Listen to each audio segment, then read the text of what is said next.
Some may find the following disturbing. Discretion is advised. You may not find us on your TV, because in case you did not know, we're being brought to you by the fucking bar room! Brought to you by the fucking bar room! Brought to you by RADI.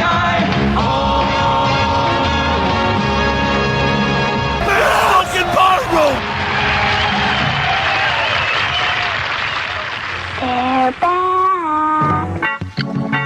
Yeah, oh yeah, ooh. Yeah. Nah. A Bears Ballroom, they're the ones that fight for truth. Every week on 100 Proof, even if the Bears win or lose. A Bears Ballroom, they're the ones that fight for truth. Every week on 100 Proof, no matter if the Bears win or lose. Yo, first, the smartest man, no tweets he's ever missing. Impossible, the mission, call out frauds with precision. A Bears 100 Proof, these faces #1 adorer. Slaying dumb tweets, cross-eyed like Contora. Never one to back down, Shayne be calling a fraud. Our dumbest tweets of the week, the mailman goes all out. Cheers, Bears fans. The fired Puerto Rican barkeeper for Chicagoland. He's the godfather, the one, the real producer. Always keeping the show together with the voice that will seduce us. Biscuit now, the Firefox, the old timer never stops. IPA, draft, malls, craft, spark, he takes the shots. Barflies appreciated worldwide. Canada, Scotland, England, Brazil, Mexico, and Dubai. Dr. Phil is the guy, the one to realize that the barroom needed a show with an endless suit supply. Go big coat for the narrative on color, brought the Jasons and get paid for Mitchell. Now I'm the usher. Standing up for the truth, 100 Proof with the guys. Almost burned off the show, but I came back for the barflies. Flies. Fuck a fraud in his keyboard, Twitter, tough guys surround us. Raining truth on the Bears worldwide, barflies astound us. This is the #1 pod, that's the reality of the truth. And if you don't know us by now, Bears 100 Proof. A Bears Ballroom, they're the ones that fight for truth. Every week on 100 Proof, even if the Bears win or lose. A Bears Ballroom, they're the ones that fight for truth. Every week on 100 Proof, 100 no matter if the Bears win or lose. The NFC North 2018 Division Champions. They're the ones that fight for truth. Yo. Every week on 100 Proof, even if the Bears win or lose. You know MC for A Bears Ballroom, they're the ones that fight for truth. Every week on 100 Proof, no matter if the Bears win or lose. And they win the NFC North. Yeah. You know you got to feel it. You got to feel it.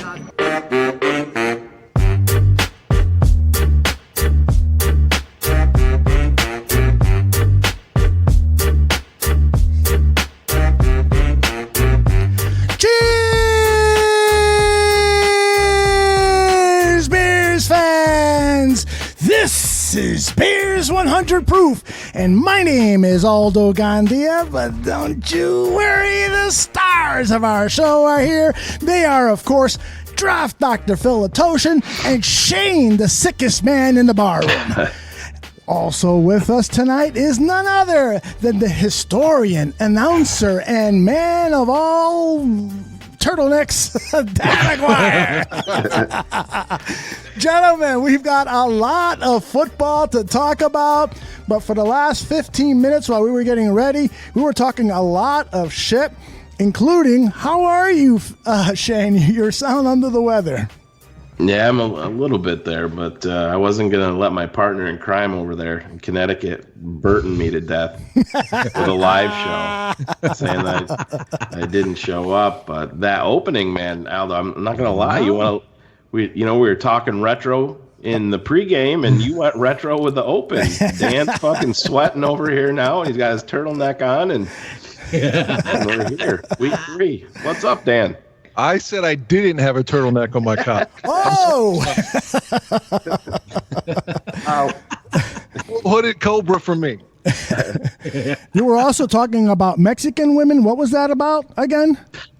Yeah, I was saying that I've never slept with a Mexican national. So the Heidi, I'm talking to you, baby. Let's go. I don't give a fuck. Draft Dr. Phil, how are you doing? You just posted a new tape, Never Lies, and already the comments, because I got the YouTube comments plugged in my phone, and my phone, the batteries are dead, and all sorts of people. Yeah, that's the excuse.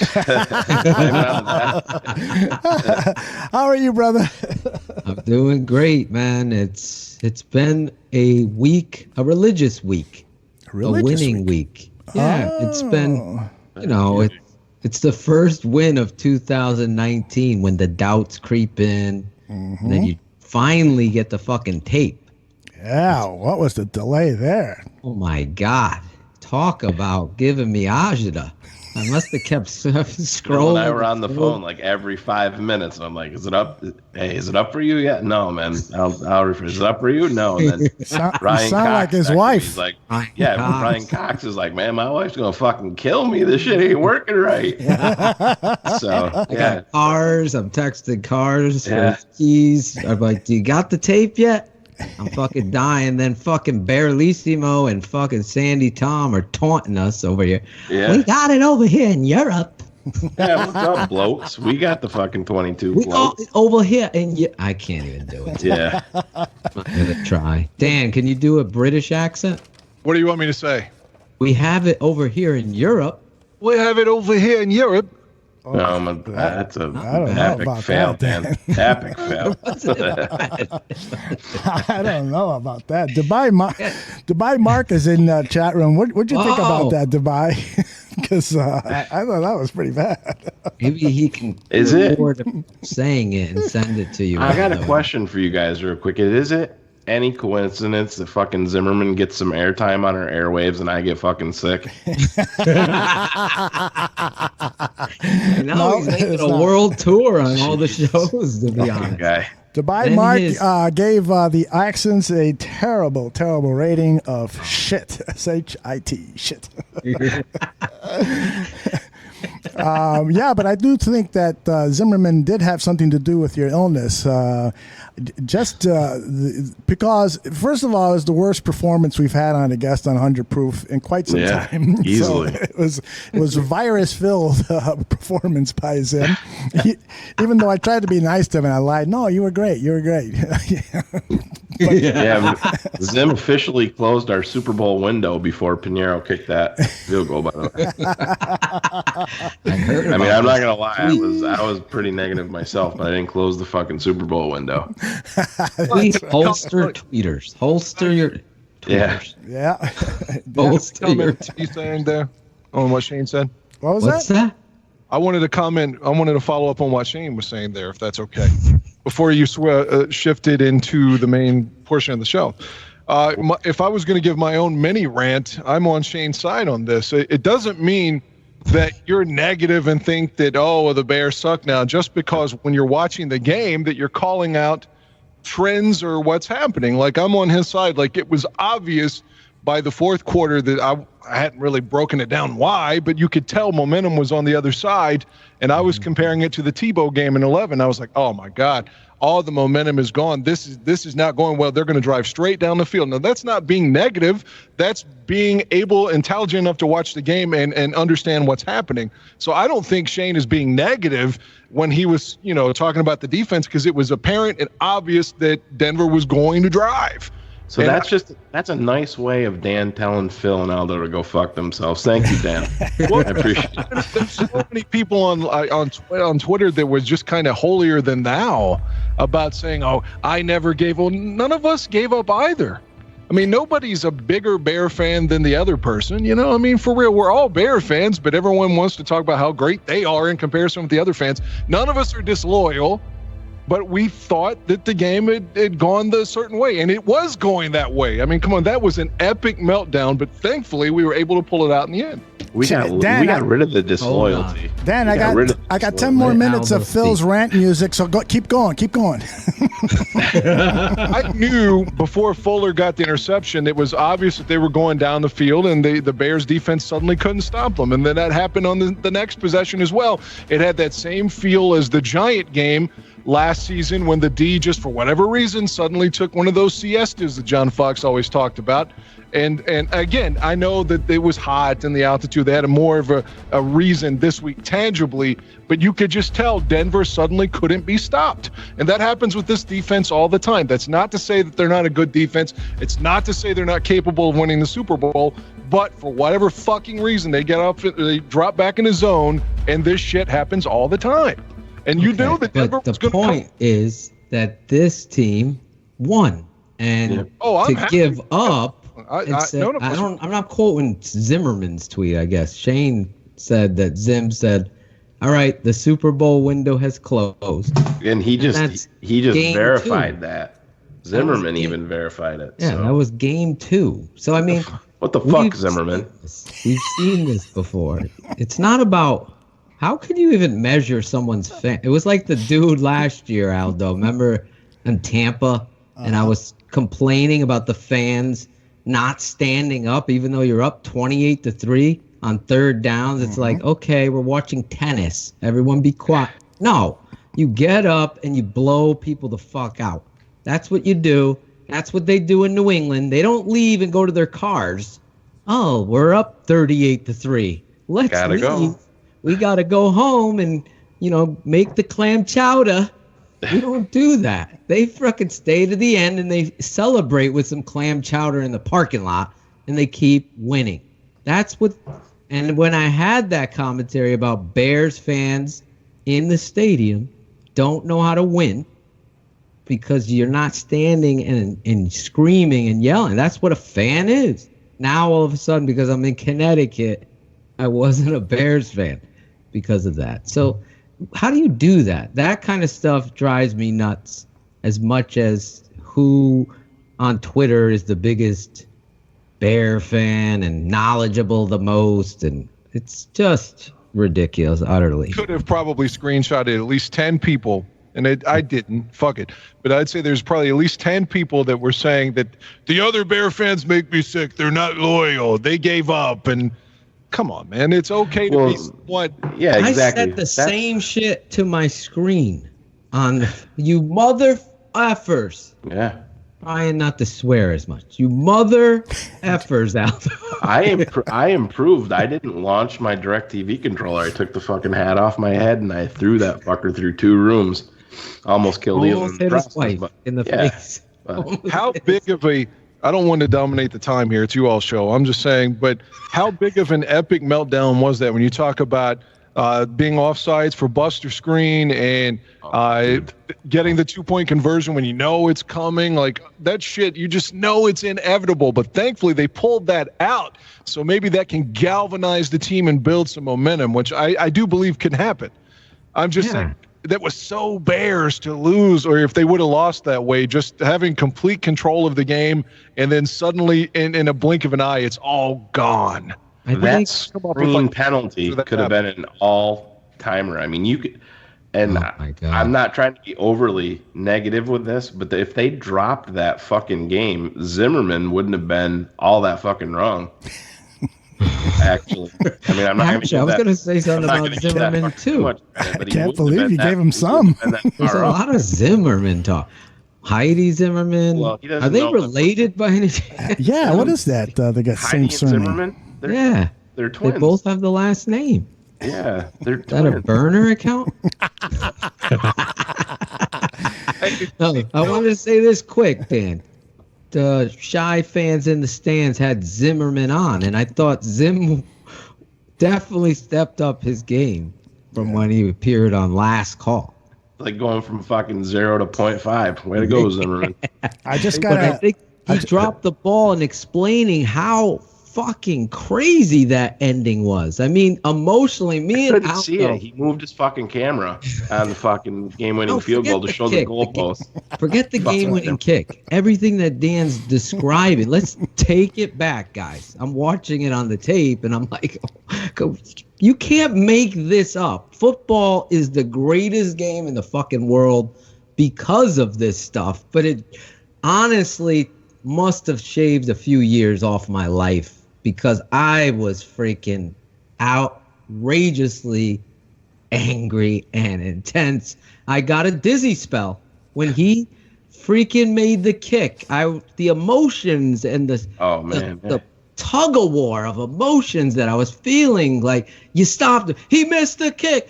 Oh, here we go. Same shit. Lining up for 2. Play the switch coverage. Come on, play the switch. They don't play the switch. They just now it's a freaking 2-point convert. Here we go. Fuck. Did you hear Vic? You hear Vic talk about the 2-point conversion? No. When they got to the 50, he decided when Denver was at the 50 that they were going for 2. Yeah, that was according to Fangio. That's what you and Aldo were talking about. This coach, our coach, not having right now. Yep. He's not having his gut. He made that decision in his gut, and it worked. Right. You gotta believe in yourself. And I think really looking at this game, like, really in depth, this coach is throwing plays together. Like, let's what do we talk about today, Phil? Let's be very conservative. Some of the plays, it seemed like he fucking, like, Nagy was overly concerned that Vic was already going to know them. So he, remember when he went out of his way to say, oh yeah, Mitch is right. We're going to run all of our plays that Vic has never even seen before. And it was like it was almost like, not that really happened, but to me, it just, I mean, it was craziness. I just you could never get a feel, even watching back, you could never get into that flow whatsoever, like trying to figure out what he was doing. There was no rhyme or reason to it at all. That's true in any case. Then we have a problem with the young head coach, because you gotta do what you do best. Fuck Vic. Stop it. That's the execution of it. You're a better team than Denver. Exactly. But offensively, you didn't look it. No. That's really the trouble here. We got 3 tires on our car, and we have that fucking little, what do they call it? The donut. The donut's our offense. It's the shape of and we need to get that changed. And I really believe that it's coming. Why is it that no matter what era it is, we could have a great defense, a mediocre defense, a shit defense? It doesn't matter. If the other team has a 4th down, it could be 4th and fucking 20. They always convert. Always. It's just like the other team comes into Chicago. The visiting kicker never misses at Soldier Field. It could be 59 yards. It's going through. But whenever it's a 4th down, like when Denver was driving on the scoring possession, what was it, 4th and 12, maybe? I don't know, 4th and 10, something. You knew they were going to get it. Again, that's not negative. It must be true because I heard it on the radio. Fucking bar room. It must be true. It must be true. Well, Shayne and I were talking at that moment. He said, my team always gives up 4th downs or something to that effect, and I concur. Yeah, well, with the Bears, they usually don't just give up the 4th and 1. It gets popped for fucking 35. Yes, that's what drives me nuts. Why? Why is I haven't seen that with this team, but I've seen what Dan's talking about. That used to be what you're saying, Shayne. Oh, like, no, that's what I'm saying. It's 3rd and 1, and it's 4th and 1, and then he pops it for 48 and a touchdown. Yeah. But this team, the 3rd and 17, 16, 3rd and 20. They're getting the 19 yards on 3rd. Danny Trevathan and Eddie Jackson. God. I almost ripped my TV off the fucking wall for that one. Oh my! What's his name? Lindsay. Yeah. I don't know what the fuck Trevathan was doing. He was flat-footed. Like, what are you doing? Yeah. And then flat-footed, you jackass. Yeah, club fucking footed, you asswipe. You always screw that up. To further exemplify what I was saying, though, with the 4th down thing, if you think about the Randall Cobb game in 13 when Green Bay put us out in the last second, there were like 4 4th downs on that drive. And before that big catch, which was also on 4th down. That's my point. It always happens. They never get a stop when the other team is on 4th down. Never. Don't say never, Dan. I mean, as a historian, you should know better. But at pivotal moments, they can't get off the field. Doesn't matter. I agree. I mean, Mel Tucker could be running the D. Buddy could be running the fucking D. They don't get off the last year against Miami, down in Miami. It's like 3rd and 17. They fucking ran a bubble screen. Yeah. That went to the house on 3rd and 17. Wilson scored on 2 screens, right? That went like 7 he did. But the big one, you're up. You just fucking took the lead, and they let it up.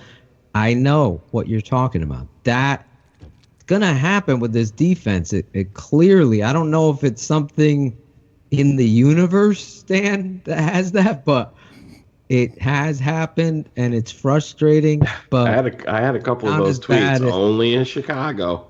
Only in Chicago. Yeah, why don't we bump and run at all? Bring the corners up a little bit, man. You're playing. I really felt like there was a change happening watching it live. That screens coming flying off. Buster screen. I didn't even get to put it in the tape never lies because I want to keep my word to Aldo. Keep it under 20. Thank you. Keep it under 20. But the screen blitz that he comes and the guard has him.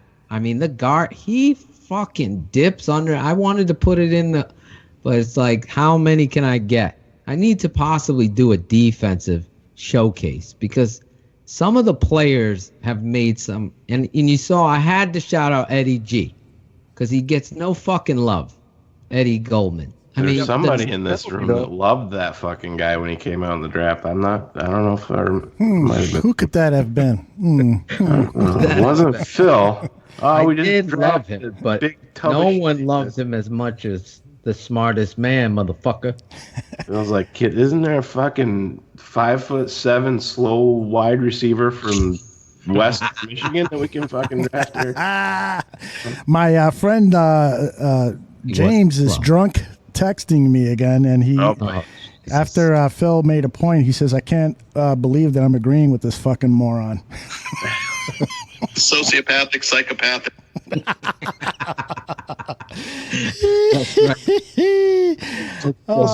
Spoken of, I thought the call in Leonard Floyd was the most egregious penalty that I've perhaps seen in over 30 years of watching Bears football. All three of the calls. Floyd is the worst, I think. I mean, what was the call? Roughing running back? Goldman was worse, in my opinion. But the one that Chubb got too was awful. Greg Braggs said something, and I think it was Greg who said something, and it was the closest to the actual rule because he's holding him and landing on top of Mitch. Right. You know what I'm saying? So that one was debatable. Mm-hmm. But the Goldman one, there isn't a fucking grass on green earth. But nothing that says, okay, that's a roughing. At least Eddie hit Joe Flacco. I mean, Leonard Floyd hit a running back. He hit Lindsey. When has it ever been like? Was it because he's so small? I think it was. I honestly think those referees went back to Miami last year. Remember when he had that one where he fucking suplexed the guy? That one I could see drawing the penalty, but not. Oh yeah. It was like that they had that play in their head, like, oh fuck, he just did that again, and it wasn't. I mean, if you rewatch that, Floyd even fucking pulls his arms out, not to put any fucking pressure on the guy. What is he supposed to do when the quarterback gets the ball out to preclude himself from being sacked, and he's right there with the back? What is he supposed to do? He's going to light his ass up. Exactly. Right. Well, Matt Nagy thought that the penalties, some of them were justified. This is what he said at Monday's press conference. Yeah, it's again, sometimes those can get into that subjectiveness there of how it is, and when you're landing on guys, they're looking for that little extra oomph. So it's not an easy job by any means for them to see that, and I know it's something that they're going to be looking at because it is difficult when you're a D lineman or whoever you are tackling them. Well, from a coaching perspective, how do you teach them not to land on the guy they're trying to land on? Right. I know. I didn't tackle a whole lot of people in my life, so I was normally getting tackled. I like this. He can't be honest though because he'll be fined. He has to say, "Oh, It's a tough job by the officials." He has to placate them because if he comes out and says, "Oh, that's a fucking terrible call," he's going to get fined. Did you see Vic? They're talking about the bad calls, and he was talking about Chubb, and then Vic went out of his way. It was I believe it was yesterday late afternoon. Vic brought up the Mitch pass to Robinson, and said that he said Piñiero shouldn't even have gotten a chance to kick the. And I mean, it wasn't. I've seen thousands of pictures at this point that show Robinson on the ground being touched, Mitch in the background calling the timeout, and you see the clock and there's 1 second. Without a doubt. Who's saying this? Vic. I've got a Vic Fangio's complaining about this? No, my uncle Vic from fucking Poughkeepsie, you dickhead. Yes, Vic Fangio. Oh, I didn't know you had him. Oh, I'm serious. No, I'm joking. When I thought I was going to have to do the tweet. I've got a tweet for you. Jason Lezier, is that how you pronounce his name? Yes. He says, the league reviewed the second to last play of Bears-Broncos, Trubisky's 25-yard pass to Allen Robinson. The league determined it was officiated correctly, according to a source. Robinson was ruled down with 1 second left, giving Chicago the chance to call timeout and kick the game winner. So the league has said it was the right call. Al Riveron, man. I always believe that guy. Hey, we lost on the Zach Miller play. Fuck it. This time one went our way. He's a fucking idiot. That's right, Mom. I got to tell you something. You know, as a Hispanic, I'm always rooting for Hispanics to do well in their professional life and so forth. But Alfonso Riveron, whatever the fuck his name is, he's an embarrassment to all Hispanics. He does these video, explanations. They got embarrassing. Oh my gosh, they got a Twitter site, and he goes on and he explains these calls, and it's so obvious that on 30 to 50% of them, he's just making shit up. He's trying to defend a bad call. He never goes on and says, "Yeah, we missed that one." He did one for the Zach Miller play in New Orleans. Remember? Yeah, exactly. You couldn't even see the ball. You couldn't even see the ball on that. JFK And Riveron's like, see, there it is. It moved right there. Yep. Okay. Yep. That's incomplete. JFK reference. Riveron was pointing to the grass. There's nothing. There's no smoke. There's no smoke here. Oh, you started talking about JFK. Dan's gonna go in all in on Braggs. Go ahead, Dan. Go ahead. I do use him as a verb now. If someone ignores me, I say Greg Braggsing me. Come on, Braggs. Step up your game, sunshine. Step up your game. Give him a call. Hey, Phil. He's a historian, Aldo, right? He's our sex with the guy, He's our historian. Remember these, Dan? You make the call. That's they right. used to show you the I play. remember that, yeah. Not Alpo. What was it? What was the sponsor of that? An A. Alcoa. Alcoa, yeah. You make the call. Shit, Aldo. You should be the barroom historian. Yeah, no, I'm the TV and movie historian. That's where I get my jollies. Can't remember names, but fucking little minuscule facts like that, he's all over it. I'm the fucking Jeopardy champion of Arlington Heights. There you go. What? No, I just made that shit up. Former spelling bee champion. Let me just say I didn't ask to be the historian because there was a lot of people tweeting about that. I just wanted to talk Bears football, and that happens to involve older games. So. Oh, I'm a huge motherfucking barfly. Hey, I got text from you, Dan, saying I would like to be the Bears historian. So what the fuck are you talking about? I was saying you suggested, and I said, okay, cool. I was just saying it's not like I was like I sought out to make myself to put myself over. I didn't do that. I have a text from June 13th from Dan. It says, "Can Gandia make me the motherfucking historian?" What's up? Yeah, you sent me that one too. Yeah. along with the one where you said this Dan guy, he's fucking weird, man. Why is he into square dancing? He replied instantly to us. I'm gonna do-si-do on that Puerto Rican fast.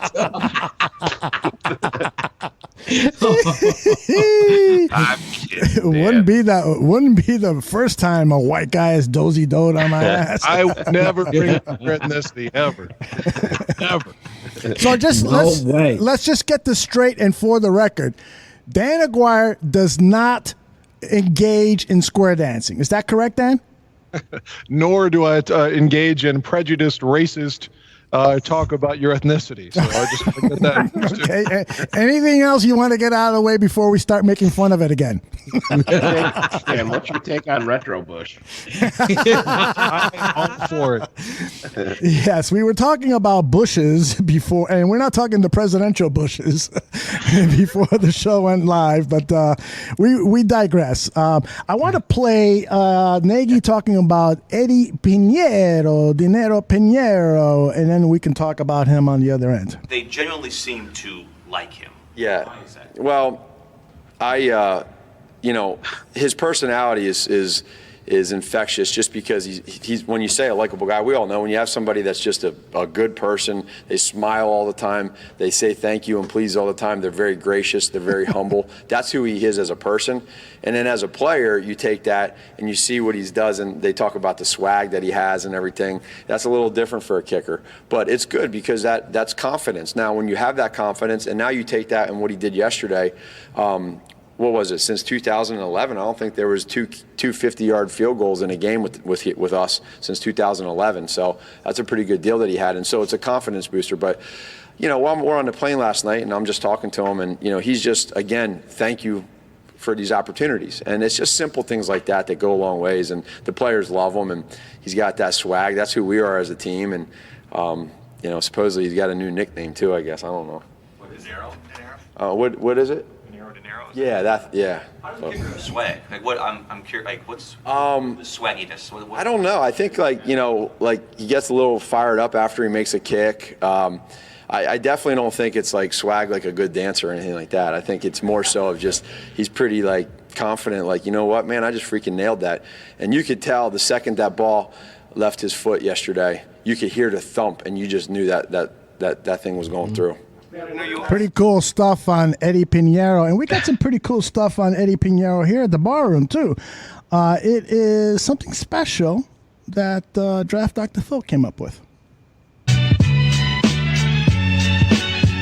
This is a Draft Dr. Phil world premiere. A world premiere.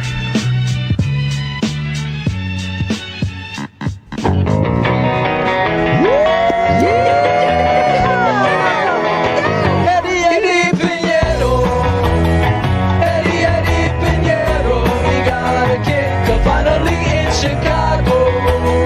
A Nicaraguan hero, a Cuban hero, a kicker. We finally have a kicker in Chicago. I Cindy Bain, Eddy Piñiero, Eddy Piñiero, Eddy Piñiero, kicks on Dinero, kicks on Dinero. Eddy Piñiero, Eddy Piñiero, Eddy Piñiero, straight like an arrow, right down the middle, finally prospero, it's Dinero, Eddy Dinero, money kicking, Eddy Piñiero, yeah, Eddy Piñiero, got a kicker, We finally have a kicker in Chicago. Eddy Piñiero.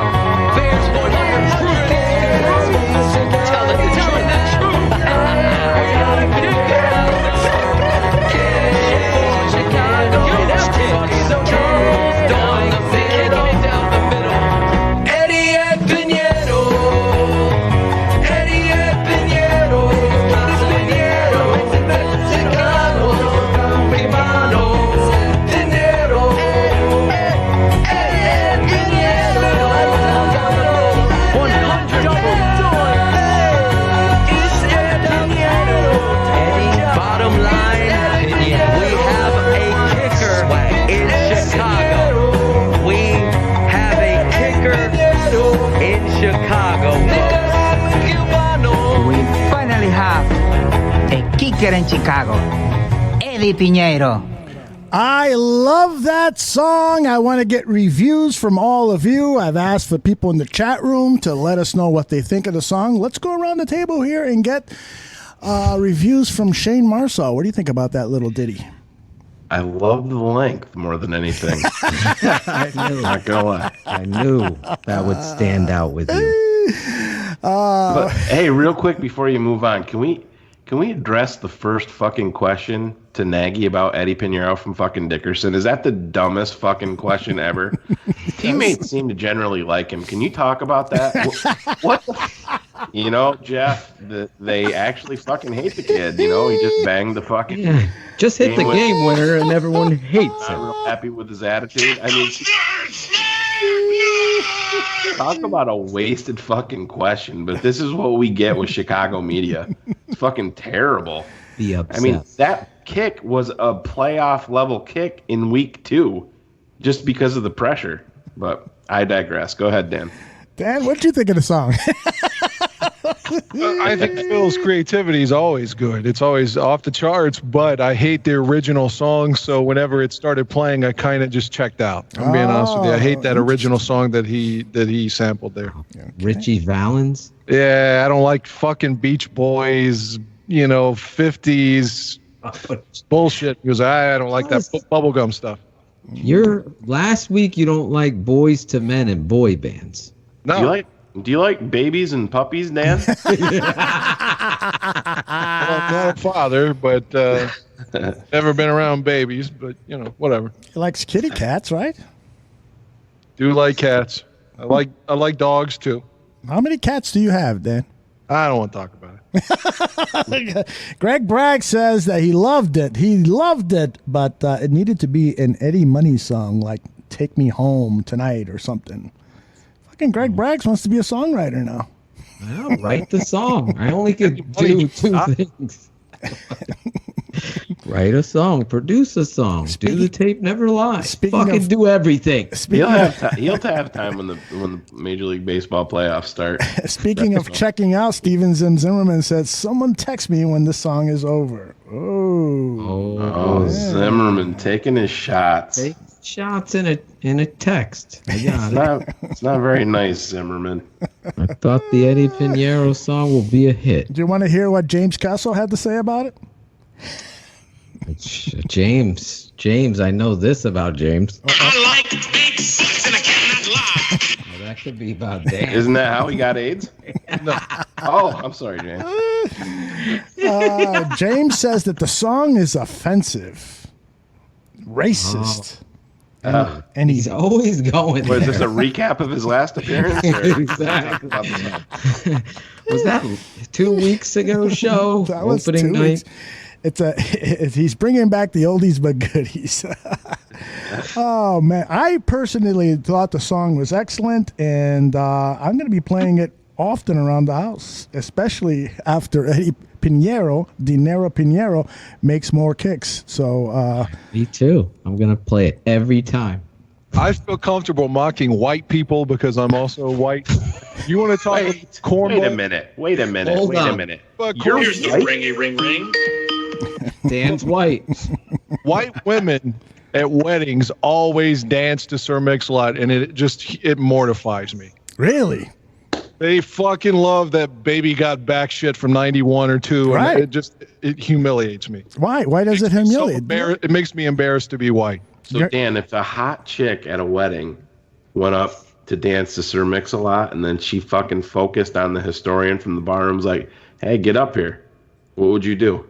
You don't understand what my point is. No, I do understand, but would you go up there and dance to a girlfriend, so no. No, good Lord, fucking Russell Baxter. Come on, put some blueberries and live a little bit. I'm just saying, would you, if your girlfriend was looking all fucking hot? I'm just saying Sir Mix-a-Lot is so old and dated, and I didn't like that song when it was new, and fucking white people act like it came out 2 days ago. And it just drives me crazy. I'm waiting for Dan to jump up on the stage on like fucking Black Sheep and scream "Kill Whitey." Remember that part? Tommy Boy. That was Tommy Boy. Oh, it was Black Sheep. Sorry, I was Chris Farley. I don't know about Tommy. I love Tommy Boy though. That's my favorite. But Dan, if your beautiful girlfriend was up there dancing to it and she wanted some Dan Aguire closeness, would you go up there and dance with her? Negative. Oh, damn. Really? Damn. What hip hop song does Dan like? That would be good. Something like Public Enemy, something that had some social meaning and substance behind it. Okay. You're a Beastie Boys public enemy. I didn't like Beastie Boys. No. Fight for your right makes me want to fucking slash my fucking wrist. I don't want to fight for my right to party. I mean, god damn. That song, I was with you. I didn't. It became a huge hit. But I love the Beastie Boys, Dan. Come on. Right. Killing me. We had a promo that they played over and over and over with them, like, yeah, boy. It's too white to sound like that. They're from the streets of New York. I can't think of two more similar people than Dan Aguire and Flava Flav. I'm just going to fucking be honest. Dan, can we get you a big Bears barroom clock to wear around your neck? But I do. That would be dope. I do like Red Lobster, and apparently he takes ladies. James just tweeted that Dan's a pussy. He would fuck his girlfriend to her dad singing karaoke. Oh, Jesus. Dan? To her dad. Singing karaoke. Sticks and stones may break my bones, but I'm going to kick you repeatedly in the balls. James. Go ahead. Make a comment towards James, and then I'm going to play a new song. I have nothing to say to that. I'm not going to dignify it with a response. Excellent. Yeah, fuck you, James. All right, here's a new song. Time to talk about sports. Please lower your IQ. All right, guys, back to the Chicago Bears. I want to talk a little bit about Trubisky because he's been the hot topic. Patrick Mahomes' birthday was the other day, and so everybody on social media was talking about the great big mistake that Ryan Pace made by trading up one spot and giving up draft assets to pick the worst quarterback, according to these people, in the draft. And so I want to go around the table and get your guys' thoughts on that.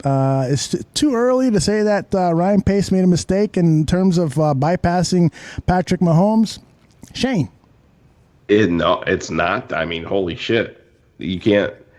I'm going to root for Mitch, but it's not too early to say that. I mean, you got a fucking league MVP and a guy that's just other fucking worldly at this point. So to say that, I mean, I still have my doubts that Deshaun Watson is going to last because, I mean, that dude's just getting blown up. It doesn't mean that he's not a fantastic quarterback, but no, I mean, to say that it's too early at this point, I mean, anybody that says that to me is just fooling themselves, and that's not, I mean, that's just being honest. I mean, is there anybody on this panel that if the Kansas City Chiefs came to you and said, all right, we'll do a even up swap, we'll give you Mahomes, you give us Trubisky? Is there anybody that's going to turn that trade down? Anybody? Bueller? That would be a no. I know James wouldn't do it for Dak Prescott, but I think everybody else would. James is that big Cowboy fan, and right now he's feeling really good with his 2-0 Cowboys. That's for sure. Yeah, they're looking good. There's no doubt about that. And they got who did they got this week? Whoever they're playing this week, they're favored by 20 plus points. It's fucking ridiculous. Yeah. Phil, what are your thoughts? Playing the Dolphins. Yeah, exactly. Jesus Christ. What are my thoughts? Or the Jets, I think it is. Anyway, what are your thoughts about the whole Mahomes Trubisky thing? You know, it's concerning after breaking down the tape. You know, I want to see the tape. I want to see the whole thing. And even the tape sometimes will tell the story based on what the coach decided to do. And the performance of Mitch concerns me. It's the performance of the whole offense that is driving me to drink, we'll say. Because offensive line, like, I'm starting to question Harry Houston. Like, are you coaching these guys? Are they communicating? Was it the right move to move your fucking rookie guard to center, not play him in the preseason, come out here and see all these fucking errors and just common sense pickups? Common sense, guys. This isn't, we're looking like college football team out there could play better. You put on the Cowboys offensive line and watch them block. I said it in this thing. This kid is a diamond, this fucking running back. Imagine if they fucking blocked it right. this kid would be the toast of the town. And you never know how perception of Mitch would be with a run game. It just look at Dak Prescott. You don't think he's better because his back is there? Of course he is. Of course he is. It opens up everything. A running game is critical this week to help Mitch, because right now, let's face it, some of the deep balls he's struggling. They're not picking it up. Whether they're struggling handcuffed in. I guess he's fucking struggling on deep balls. Holy shit. Yeah, he is. But guys aren't making a play for him. Fucking Taylor Gabriel make the play, and then maybe there's confidence built. The funny fucking thing is, you didn't play him in the preseason, so this could have been ironed out. Maybe Whitehair should be the fucking center. Maybe he wasn't ready. Maybe another year. But to do it in the first game and you fucking blow. And then the second game, Joe Schmo Leno, for fuck's sake. Wait till we get into him. But I just can't see the last year's tape looking at Mitch and all of a sudden see this year, and almost to the extent where it's like guys aren't running their fucking routes. They're jogging. It just looks bad offensively. It does. Greg Braggs is in the chat room, and he says, I just don't understand where this conversation was last year. It wasn't even talked about. Now it's being beaten to death, and I totally disagree with Greg. This was in the minds of many Chicago Bears fans. Not the majority by any means, but we had a quarterback who in the first quarter of the season last year was already on pace to break NFL records, and it was coming up, particularly with Trubisky's slow start. And as the season went on and Mahomes was on his way to a 50-touchdown season, a lot of people were talking about it, particularly like after the LA Ram game when Trubisky threw 3 interceptions. So this was talked about, and it's a totally legitimate topic to talk about it even more now because Mitch Trubisky is sending signals that he's a bust. And I'm not saying that he is a bust, but after 2 games, he's looked pathetic. He's regressed. Yes. There's zero doubt about that. Mitch has regressed. And this is the thing that drives me nuts. And this goes back to Phil's Tape Never Lies last week. You know, Phil was taking the different approach as we talked about to point, hey, Mitch wasn't great, but here's some contributing factors. This is the same thing. Mitch's story hasn't been written, and yet, I mean, obviously, yes, he's struggling, but I'll give you some numbers just to back this up. So after 34 games, Phillip Rivers had 43 touchdowns and 26 interceptions after his first 34 games in the NFL. Drew Brees, after his first 28 games, which is what Mitch has played, he had 29 touchdowns and 31 interceptions. Matthew Stafford, after his first 29 games, had 60 touchdowns, 37 interceptions. Alex Smith, after 32, 19 touchdowns, 31 interceptions. And Mitch, after 28 games, has 31 touchdowns, 20 interceptions. So my point in that is Mitch has not been good enough. Mitch hasn't taken that step yet.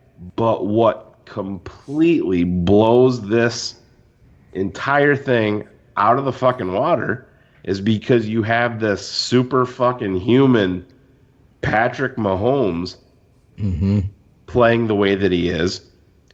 You have Deshaun Watson putting up great stats, and Mitch, rather than taking the steps so far, is regressing. I mean, we're literally making an excuse on every fucking single deep ball. I mean, Mitch can't miss David Montgomery on that fucking third down play down the sideline.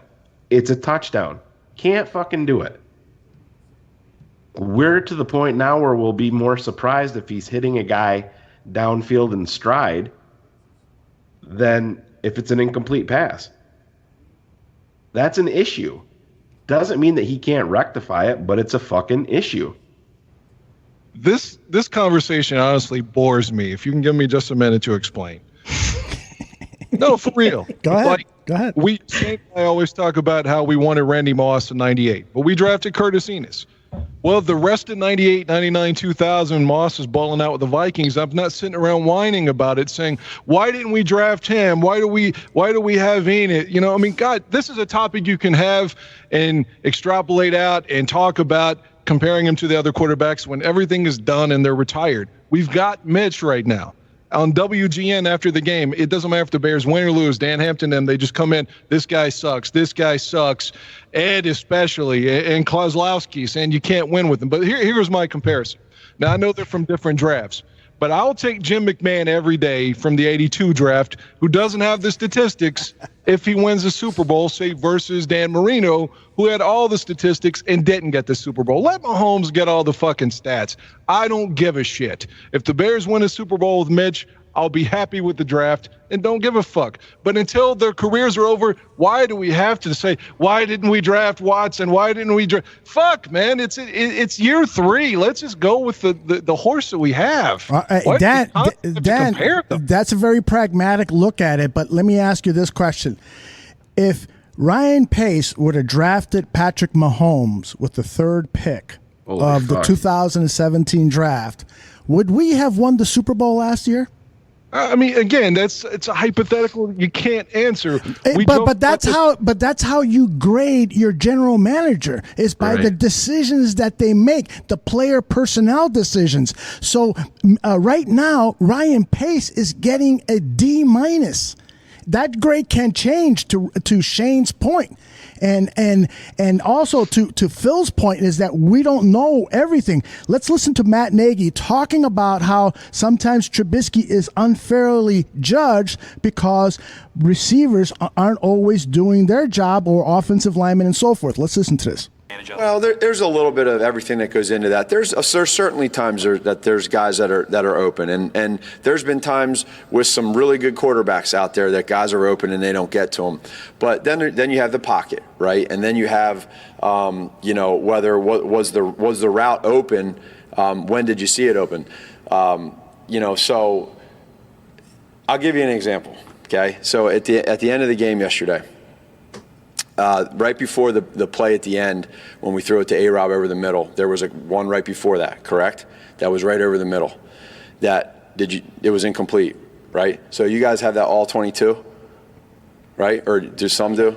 So when you guys, whenever you watch that play, okay, because you don't know the specifics of our offense, you would say that was a bad throw, right? But guess what? It wasn't. You want to know why? And I can say this to A-Rob because he does a lot of routes. But in that route specifically, it was supposed to be a flat route. He was supposed to flatten it off. But because he went high, it looked like a bad throw, right? So when everybody sees that, who's it go to? The quarterback, right? But really, he's throwing it to where he's supposed to throw it. You know what I'm saying? So sometimes there's that too. And I think that all plays into this whole thing. Phil, that's exactly to the point that you've been making for 2 years now, plus. Yeah, here's the issue I have, and I think people skip over. It's not an excuse. I have a great offensive mind. The teacher, the master over in Kansas City, they've been in that offense, and they have amazing talent that seems to be open by 6-7 yards. This isn't tight windows we're talking about. We're talking about guys running free 7-8 yards wide open, and stats and fantasy and all that comes into fucking play. When I look at this, I don't even see a pickup.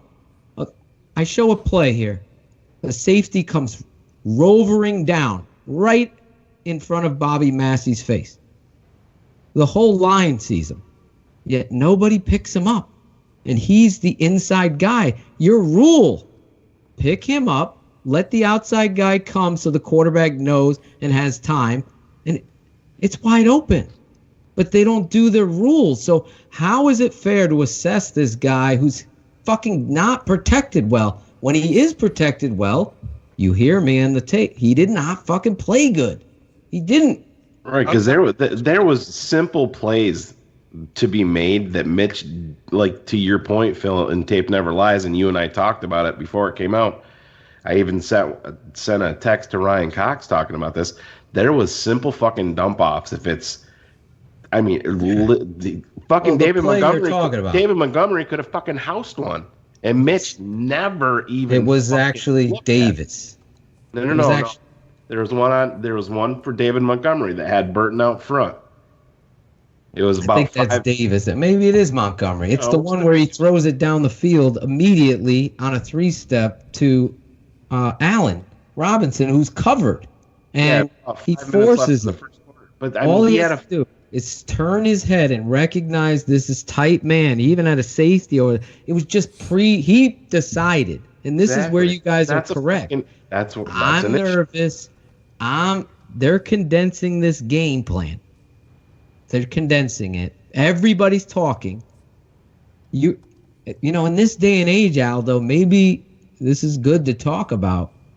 You know, these players say they don't hear outside noise. Let me say something, Aldo, please, before the point gets lost. With Aldo's question a minute ago, I've been dying to say this. You don't know if the Bears drafted Mahomes are going to win the Super Bowl last year. Again, when they'd have drafted Mahomes, I'm stealing Zimmerman's point, we had John Fox. But my point off of that was, let's say the 2000 Chargers are 1-15 and they draft Brady instead of New England. You never know. I'm saying he's great with the New England system, but had he gone to the Browns or to fucking Cleveland, or to San Diego, maybe he doesn't become Tom Brady. And furthermore, let's say that Jay Cutler would have played with Shanahan his whole career. If Mike's not fired in Denver, they probably win a Super Bowl with Cutler. Dan, do we win the Super Bowl last year if Jim McMahon's our quarterback? Oh, come on. Jim McMahon's been retired since 1995. But you know what he's asking. You know what he's asking.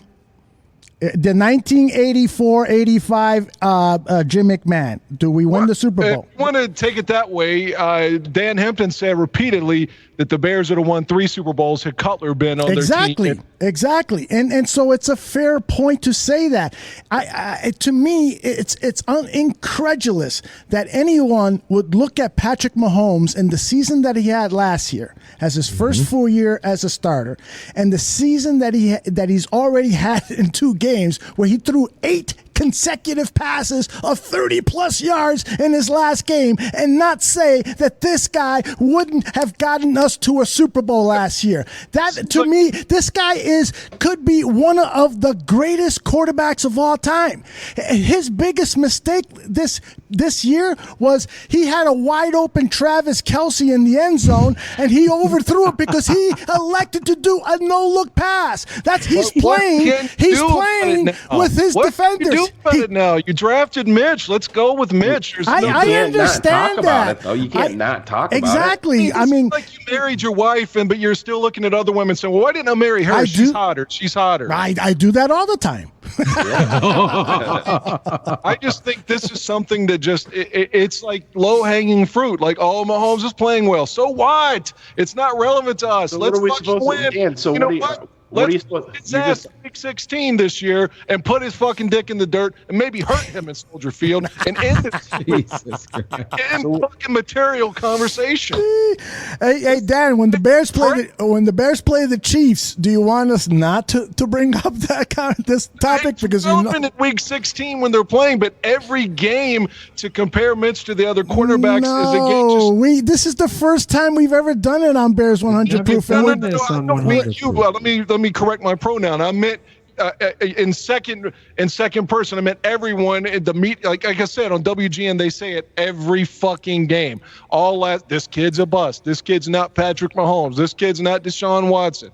Well, fuck, man. I mean, okay, he's not, but let's win with what we have. We understand that he's here. I mean, we all know. I mean, fucking Kaplan throwing out the bullshit of trading him to Jacksonville for fucking Ramsey and Minshew. I mean, you talk about clickbait. That's just to get the fucking masses calling the show and firing off. But yeah, it is who it is with Mitch. We know that he's here. Mitch is gonna be the fucking quarterback next year. You know, they're gonna say, well, you know, Alex Smith said it took fucking 5 years. But the thing about it is, you have to not talk about it. To Aldo's point, is fucking craziness. But it's talked about everywhere. It's just an endless loop. So then what should we, if the most important position in any fucking sport is quarterback. And we have a kid that's going out there. Dan, do you know that we're running for more yards? No, I know that on average than we are passing the football. Olin Kreutz wants to sign a fullback. He says he wants to change the team's philosophy because they can't throw with Mitch. Maybe that's true. I don't know, but I'm just saying, sitting around and stroking fucking Mahomes off every day. Oh my God, Patrick Mahomes, let me get on my knees and suck his dick. But I think that's just the thing that you fall back to, Dan. It's more. I think we're talking about Mitch way more than we are Mahomes. It's ridiculous, the hate on Glennon. No, not the Glennon hate, but I mean, like I said, what can we do with it now? What difference does it make? Let's try to win with what we have. There's no other fucking way about it, but it doesn't mean that you can't talk about it. Can I just say one thing? Michael Jordan get pissed off that they passed on Jordan. I think the perspective. They're still talking about it in Portland. They're still talking. The 83 draft. Do you think the fucking Jets 84. are pissed? 84. They picked Ken O'Brien. Oh, I thought you were talking NBA. My bad. Oh. Kenny O'Brien had a good career. Everyone always shits Kenny O'Brien. Was a pussy. But Blackledge was the one that was the big bust. He was a bust too. Do you think these teams are pissed off? They look at it. It's the most important position in all of professional sports, so it's going to be looked at. I know I have to fucking put his plays up and the tape never lie. I want to put a fucking whole thing of Khalil Mack, but everybody wants to talk and see this, so it's got to be looked at. It's not even close with the biggest fucking talking. All right, so we're not going to don't talk about Mahomes, then talk about Mitch. Mitch is fucking regressed as a fucking quarterback so far. I mean, the proof is there. Yeah, it's there. It's a humongous fucking issue, and this goes back. And I know I took a lot of heat on this, but it really to me seems like, all right, we need our quarterback to be a leader. All right, so you know what you do? You read fucking books on how to be a leader, and then Mitch comes out. I don't like to read books, but you know what? I'm reading a book on how to be a leader because that's what leaders do. All right, we go out and blow a game against Green Bay. Well, I was told not to talk about that. You know, what the fuck? There's legitimate fucking red flags with Mitch Trubisky. It doesn't mean that he can't fucking improve. We're not saying that.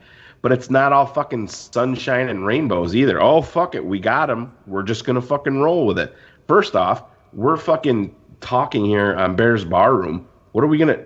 I mean, you got to fucking call the kid out. We want to talk about accountability. You got to fucking hold Mitch accountable because... that's not my point. My point was just to say, why do we have to romanticize about Mahomes? He's not our quarterback. It's not about romanticizing. It's not about romanticizing about Mahomes. It's not about romanticizing about Mahomes. It's evaluating Ryan Pace. And you know me, I don't like to blow my own horn, but this is a video that I did prior to the 2017 draft, and I'm going to pick it up in the middle when I was trying to tease people about who I would take with the number 3 pick of the 2017 draft. My most trusted advisors are giving me their expert advice. Draft Dr. Phil and Lauren Cox want Deshaun Watson. No, they demand Deshaun Watson. They love his leadership skills, winning ways, and have no trouble with pick after pick after pick after pick after pick. Anyway, Shayne Marsaw wants me to pick Deshaun Kaiser, and he hates Notre Dame. And Jose Cotto looks at Marshawn Lattimore and says he's the best cornerback he's scouted in 10 years. And Jose knows talent. Have you seen some of the talent this guy's dated? Whoa! But the decision is mine. I like Hooker, but is he a one-year wonder? And what about that torn labrum in his left hip? Why does that worry me so much? Duh. And Lattimore's hammies, they worry me too. Sorry, fellas, I'm passing on Watson, and I'm passing on Kaiser too. In fact, on my board, the one I have yet to share with you fellas, I have Patrick Mahomes as my number 1 quarterback. There's something about this kid. Reminds me of the first time I drove my 65 Mustang. Hang on, baby. Ate my first Mexican sushi roll. Ay caramba! And first laid my eyes on Eva Mendez. Ay Dios. But Mahomes at 3? If I fail, this could be worse than Phil Emery hiring Mark. That's my point here, is that there are some of us... Did you make that video? Did you make that yesterday, Aldo, you fucker? I know. It's dated April 16th, 2017. You can find it on YouTube. But my point is that we would have been better off with Lauren and Phil's suggestion of drafting Deshaun Watson, of my crazy idea of drafting Mahomes above any of those quarterbacks. In fact, my famous rant is that I didn't even think that Trubisky was first round quality, and that was something that was mentioned throughout the months leading up to the draft, that Phil and Lauren were saying that Trubisky was not in the caliber of Watson and Mahomes and Kaiser, to Shayne's argument. And so that's why it's frustrating for some of us that the guy that we rely on, Ryan Pace, for player personnel decision making, blew this. He gave up draft assets to pick a guy who arguably is not even better than Deshaun Kaiser. Because come on, I can't let you go on that one. Well, we don't know that for sure. Kaiser's not even the fucking league now. I know, is he? but Oakland. Street clothes in Oakland. Oh, I'm sorry. That's only because the kid from Buffalo got hurt. If Kaiser would have been drafted by the Chicago Bears at whatever spot, and Matt Nagy was hired to tutor him, we'd be talking the same shit about Kaiser that we are about Trubisky, that we have hope, that give him time, that this and that. And so that's my frustration. That's my own personal frustration. So I'm reading some of these comments from Zimmerman and Braggs and some of the other guys in the chat room, and I'm like, you guys are full of shit. I'm sorry. This is a legitimate argument to make. We're frustrated with Mitch Trubisky. We could have had Patrick Mahomes without. Can I concede the point to you, Aldo, and say you're right about Mahomes, but what about now? Let's just say we still want to win the Super Bowl even though we didn't take him. And I'm totally with you. I am hoping that Monday night against Washington, that Nagy is going to open up the offense a little bit and risk Trubisky making throws downfield farther than, like 8 of his throws were to the fucking line of scrimmage, and only like 5 of them were past 10 yards. Let's open this up. Let's use Anthony Miller. Let's use Cordero Patterson downfield. Let's use Taylor Gabriel downfield. Let's use all of these weapons that we've surrounded him with. Let's use it and open up this offense. I know, and he's played 2 of the toughest defenses in the NFL, so we got to factor that in too. But nonetheless, absolutely, Patrick Mahomes has been playing some fucking badass defenses too, and he at least comes out with 250 yards passing and 2 touchdowns, where our quarterback is struggling to make it to 200 yards. So that's all I'm saying. I don't mean any disrespect to anyone and their point of view on that, but I think this is a legitimate argument because it's about player evaluation. And right now, Ryan Pace's 3 main choices for quarterback have been Jay Cutler, have been Mike Glennon, and have been Mitch Trubisky. F, and D-. Well, let me 100 proof great again. Let me set up Phil here. First, I comment to that. It's not like you really had a choice with Cutler because of Emery's deal, and I love Cutler, so it's not really on Ryan Pace there. But let me set up Phil. He kept him. He could have made a move. I mean, the contract wasn't conducive for him to actually cut bait. No, but he was tied to. He wanted to trade up for Mariota. And then the next year, I also don't like. Exactly. He tried to trade up for Carson. Give him a great Well, let me set up Phil here because this is not. I don't say this with certitude. It was my opinion, but I think he could break it down even farther. To me, maybe the game plan last week or Sunday was short passes because the line hasn't been playing that well, namely 72. So maybe he didn't want to risk Trubisky getting sacked by Von Miller or Bradley Chubb, and that was the game plan that he had coming into the game, not to shield him or to protect him or put training wheels on him, because that was the best for the offense to win. Dan, in the middle, in crunch time on 3rd and 8 with the game in the balance, he's through that screen. I hated it. He fucking has him throw. He's throwing a dump off. I agree. That to me, and I don't know how anybody can disagree with this. That to me screams that your head coach doesn't have confidence in your quarterback. Or maybe the head coach feels like everybody else. It's like, our defense will not. It will be unassailable. There's no way Denver will. 3rd and 8. It's not 3rd and fucking 20. It's 3rd and 8. I agree, but it's a conservative play call from Nagy because he thinks that Denver can't score on the defense. Yeah, but I mean, it's 3rd and 8. Yeah, go ahead. Just joking. I was trying to say. I want to say that there is a sense of training wheels in Denver. You could see more. What Aldo's talking about is totally got to be the game plan for next week. Aldo is holding a lighter to a Trubisky authentic jersey for those of you. Maybe we'll put it up for raffle. No. But I'm just looking at the tape, and Shayne totally hit it out of the park at the end. 3rd and 8, bubble screen. 4th and whatever, he's throwing the ball. And I just think they're overthinking this, and the whole preseason was handled wrong. It's like you took this beautiful car, okay, and you had here comes an Atoshan analogy. Here we go. Who's going And left? you have this fucking beautiful Mercedes convertible, and you're going to the prom, and you take your cousin's fucking Toyota Camry.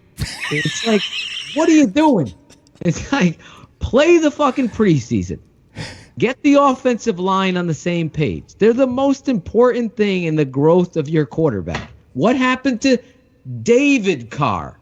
What happened to David Carr? He got sacked repeatedly. He got fucking killed. What's Shayne talking about Watson getting fucking killed? That ruins careers. People, It's gonna ruin his career. Aldo brought up a quote from PFF on Last Call talking about David Montgomery. Please, someone grab that again. And the nerds are fucking running the narrative because they have never fucking coached offensive line, and they've never played it, and they don't understand. Aldo's right. I'm sitting here, I'm fucking 100% saying Mahomes is going to be something special. And Shayne's exact quote back then, Phil, he's either going to boom to the highest of levels or he's going to fucking bust out of the league. Yeah, and that's where any middle ground. That's to Aldo's point. You as the GM have to identify the fucking diamonds. Now, Trubisky last year's growth was there. It was evident. We ended on a fucking kick. We got a kicker now. But now they're kicking themselves because I don't care what any nerd sells you. This newfound technology of not fucking playing guys and worrying about stats and preseason, we're going to get hurt. That has happened my entire life.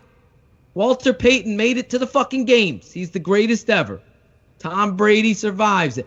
You got to fucking play these guys, especially the line and the quarterback. They got to get it. Fucking Chase Daniels is more prepared than your starting quarterback. How fucking dumb is that? And that's on the coach. Yes. It is. That's a great point. It's showing up every week on the tape never lies. Well, and the thing about it is, we have Mitch on fucking tape saying himself, I am a guy that needs reps, not mental reps. I need the live action reps when we're installing new things, and I don't give a fuck. Even, well, he's getting reps at practice. Fuck that. No, he's not, because you know what? If fucking Joe Blow comes around the corner and fucking lights Mitch's ass on fire, he's gone. He can't be fucking hit.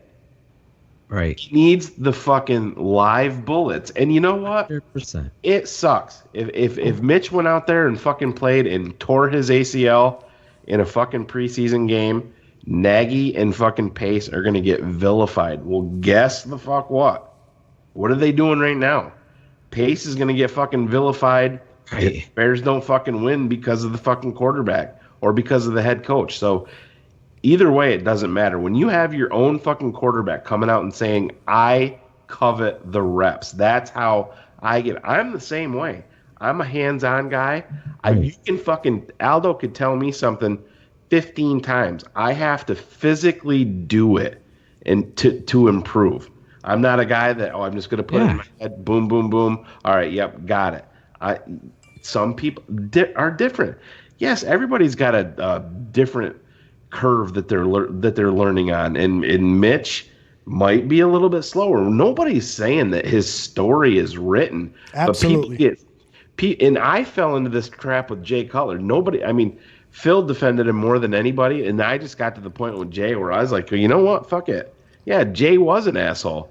Was Jay talented? Yeah, he sure was fucking talented. He also had some fucking big-time issues. Just because you're saying something negative about Mitch Trubisky doesn't mean that you're writing his fucking story. That's why we're here. How many times do we tell you? We're gonna tell you the fucking way that it is. Oh, that's fuck it. You know, you fucking hater. You're trashing Mitch. This is year 3, and I've said it myself. Yeah, you have to write off year 1. But when I see a fucking NFL quarterback that is missing a guy in the fucking flat, that's fucking wide open to throw another ball that you have horrific mechanics on that lands 7 yards out of bounds where the fucking guy can't even have a chance to catch the ball. All right, I got a comment. Hey, before you have that comment, let me just say this very quickly. Real quick. I forgot what it was. So go ahead, Dan. No, you didn't. Shayne, you know I respect you. You know that I have no malice with my comment here, but I have to say what came to my mind. I'm just being honest with you. Yeah. Earlier in the preseason, when like Dan Wieder or somebody would say Mitch is struggling, you would be like, oh, he's just a fucking hater. Look at him and his negative tweets, and now it's week 3, and you're concurring with their entire. Because I just fucking told you, Dan. Right. I see a guy missing easy fucking throws. We're watching real games. We're watching real games, not We're practice. Not watching practice. Dan Wieder is at fucking practice where the guy can't get fucking tackled or even hit or breathed on, and saying, "Well, fuck, this kid's terrible. He's not coming through in practice." Yeah, there's a monumental fucking difference. Live fucking bullets. I mean, I want to pull my fucking hair out sometimes with it. I mean, to me, Phil broke it down for you today. On these fucking balls, on these deep balls, Mitch, his fucking left foot is pointing fucking left out of bounds. And guess where the ball's going? Out of bounds. It's going out of fucking bounds. That is a fucking indictment on Dave Ragone. It's an indictment on fucking Matt Nagy. It's an indictment on fucking Ryan Pace, and it's an indictment on Mitch. Maybe, who the fuck knows? Mitch has got a new fucking girlfriend. Maybe he's not doing everything that he's supposed to be fucking doing, being in the book. I'm just fucking saying those are things that you have to take into consideration. But Dan, to your point, what you're saying to me, Dan, yeah, absolutely, because Dan Wieder is there, but 9 times out of 10, I mean, Dan Wieder is gonna fucking say something negative about, Eddy Piñiero bringing up Jesus. Fuck you. You know what I mean? You in the Chicago Tribune. It's fucking stupid. I have smartest man, motherfucker. I have fucking, just to what Aldo just said, we have 2 fucking games in the fucking hopper now to go back and look back on, and Mitch right now is a worse quarterback than he was last year. All I'm saying to you is it's going to be week 3. I think the game plan, again, was to play conservatively to beat the Broncos, and they did it. And that's cool. They did. But why was it conservative?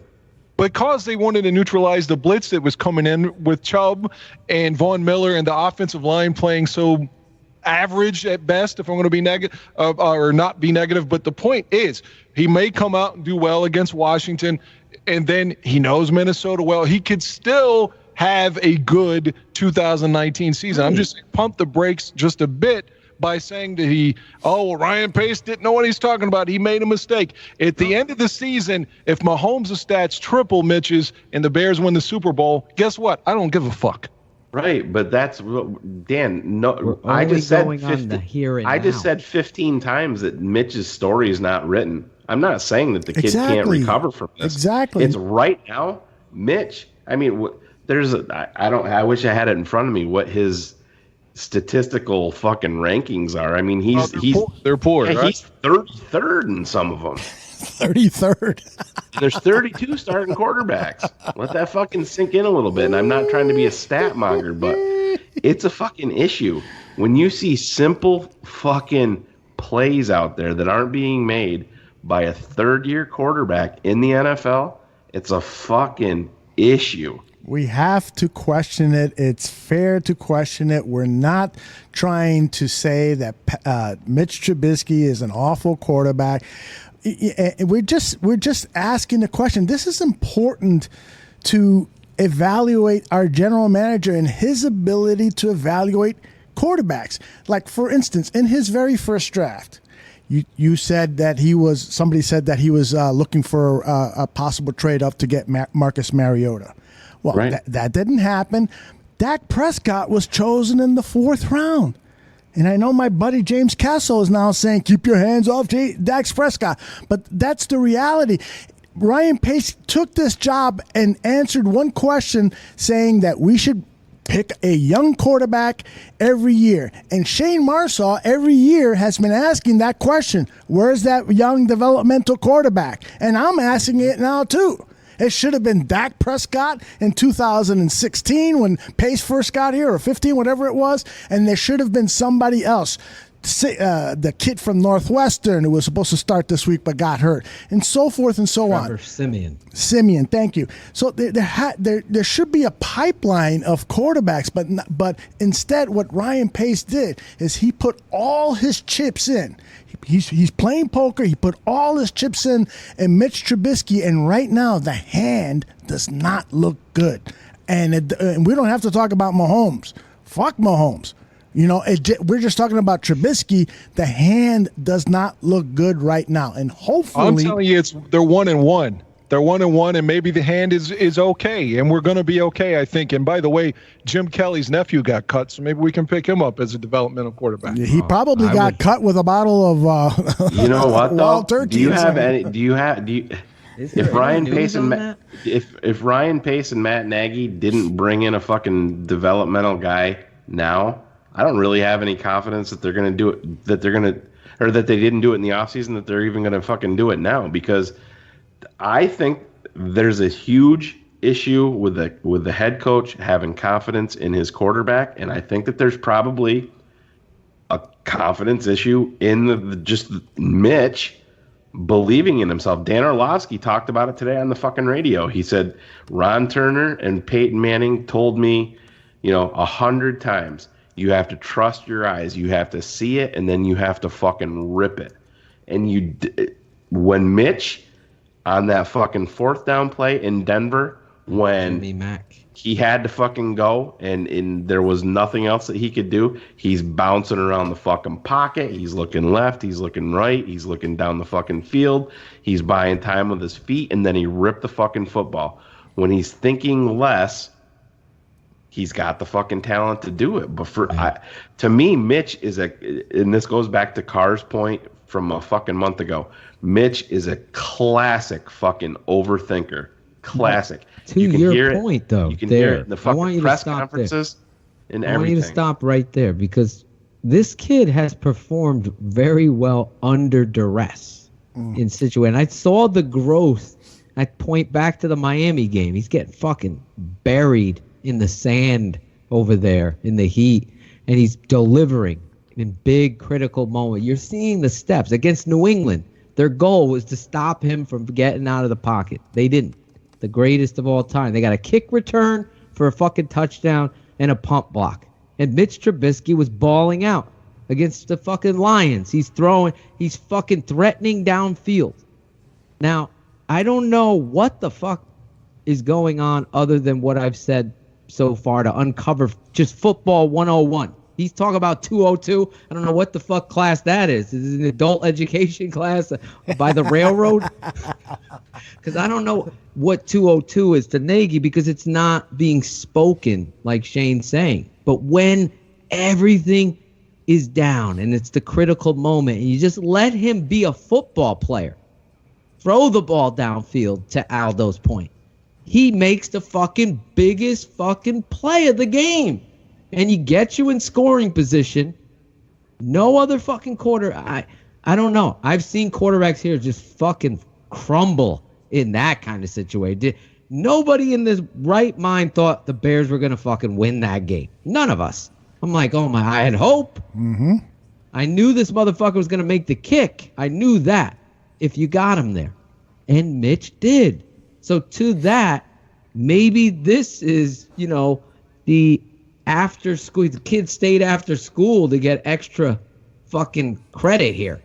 So he deserves it now. So let's see where you build from there, because I thought watching the game plan, watching the offensive line, and watching the receivers, Shayne, it's not fair to say, and I don't think Aldo and Shayne are saying this, so it's like such a balance beam here. But I just don't think it's fair for me to tell anybody out there that this, and again, I'm repeating these guys, the story isn't written, but I don't think this season with Mitch is over. I think if you go into Washington and we're running fucking curls and bubble screen, and we're throwing the screen when it's fucking completely shut down, throw it in the fucking dirt like you've seen 100 fucking times. Don't take a risk. That could have been a fucking game changer in a tight game. This kind of stuff makes you wonder what is going on behind scenes. To Aldo's point, Dan, he wanted Mariota. Aldo, you can give your grade on Mariota. Glennon, he sold fucking Mike Glennon. I fucking was on this show. Like, if Glennon's your fucking choice as a quarterback, and then there was theories that they were just covering to get Trubisky. So whatever. You don't fucking give Glennon that kind of money. Guy fucking sucks. He's absolutely atrocious. I don't know. You fucking big boy baller pad, whatever the fuck you got, you don't know how to assess quarterbacks. I'll tell you that. So that being said, for me, I know what I saw last season ending, and I was very excited to shut down all these fucking critics on Mitch Trubisky. I said it in the tape never lies. It sucks because he's giving you all ammunition and he's playing right into it. So I look at it 70% still on Coach Nagy. The play calls, the fucking offensive line, fucking Mr. Sharman out there, 72, all of them have to have a wake-up call. If they don't remember last year, Shayne, real quick, against the Giants. Aldo, I think you remember. I was there. I went to watch the tape, and I fucking said, there's no fucking way this team is going to win another game with this kind of performance from your offensive line. The next week, they played the Vikings and fucking dominated the fucking line of scrimmage. Mitch beat the fucking blitz and did everything right. Everything right. So this is on the coach this week. And I think the game plan is to what Gandia said. He was right about Mahomes. And I think he's right about attacking down the fucking foot. Play football, Mitch. Play football, Mitch. Fucking grow a set, coach, and let him play. Hey, Shayne, before you get your point in, I think Matt Nagy is right when he said this at Monday's press conference. I don't think so, because again, I know to everybody else it comes down to that one spot, but to me it comes down to everything. There's so many parts included. He's talking about the quarterback spot because people are saying, isn't the trouble with the offense the quarterback position? In this, he gets a lot of that, no doubt. But it's getting the run game going, making sure we have our execution in the pass game and in different elements of the pass game. Calling things at the right time. It's all of us together. So I don't want to put it on just one guy. I really don't. But I do. He knows that, and I know that it always comes down to me and him. And he's right there. I mean, yes, it is clear that Mitch, from a mechanic standpoint, from, like Shayne was talking about the footwork and so forth and missing some receivers, Mitch is to blame for some of that. But there's other issues going on here. I played a soundbite earlier about Coach Nagy talking about Allen Robinson, the best wide receiver on the team, running a route incorrectly. Phil has brilliantly laid out on the tape never lies that you can find on YouTube the problems with the offensive line and so forth and so on. And I got to tell you, in my notes to talk about today was Tariq Cohen. Tariq Cohen has been a very huge disappointment, and it started in Bourbonnais when I was there, and I saw him not focused on his assignments, and he went on NFL Network and said, yeah, Mitch yelled at me yesterday, and I told him I would be there for him because I was kind of, my mind was wandering a little bit. And, Tariq Cohen shows up with that three-wheel vehicle and so forth, and so I'm wondering, maybe he's in third year in the league, and maybe he's starting to think, my shit doesn't stink, and he's not totally into his role and stuff, and so there's a lot of other factors, Dan, besides Mitch Trubisky's ineffectiveness, but Mitch is part of the problem. Dan, I absolutely agree. I just think that it would be great if we're going to expand on this a little bit further, if the offense, we could start running the ball outside of a shotgun formation. That would help Mitchell if we could run the fucking ball a bit. Now, again, they got 150, 160 yards against Denver. That's great. But I think on a 3rd and 1 from the 1 yard line, you shouldn't be in a fucking shotgun. You're speaking my language, Dave. Phil's been preaching that for 2 fucking years, but at this point, well, we did that in 2015 with Cutler too. Trestman was always in the shotgun. Like, we can't just run the ball. That's why I thought that we would be, with a big back like Jordan Howard. I was like, oh man, we'll be able to run the ball, kind of like a LeGarrette Blount sort of thing. But they didn't do that with him either. But you look at an offensive line that's struggling. Phil has pointed that out. You went up to get this kid, and number 2 to get your quarterback. And one of Mitch's best attributes is his fucking mobility. Right. But then when you get inside the fucking 5, it's handoff. Offensive line doesn't do their job. 2nd down, handoff. Offensive line doesn't do their job. 3rd down, what is it, Phil? Fucking handoff. Montgomery barely saved you. He saved you, but he saved you like 16 times. Barely got in, but this comes back to me with your fucking head coach. Why are you not rolling this? And it goes back to trust. Why is he not rolling them out down there? Give yourself another fucking option. Or like Denver. He had 2 walk-in touchdowns if it was read correctly. And I don't know if he's saying automatically give, because you remember what happened in the Packer game when they tried to run that RPO and Mitch pulled it instead of gave it. Then he took the 2-yard sack. And if he pulls, they bump. Did you see the play I put up where they bump into each other? If he pulls, he's got Trey Burton running. It's like a load option, Aldo. So you bring the guy in motion. It looks like he's going to kick it out, but it's really a fake. So the corner has to stay inside, and then Trey gets around, and they walk in. All he has to do is mesh it with Montgomery and then pull it, and it's a walk-in touchdown twice.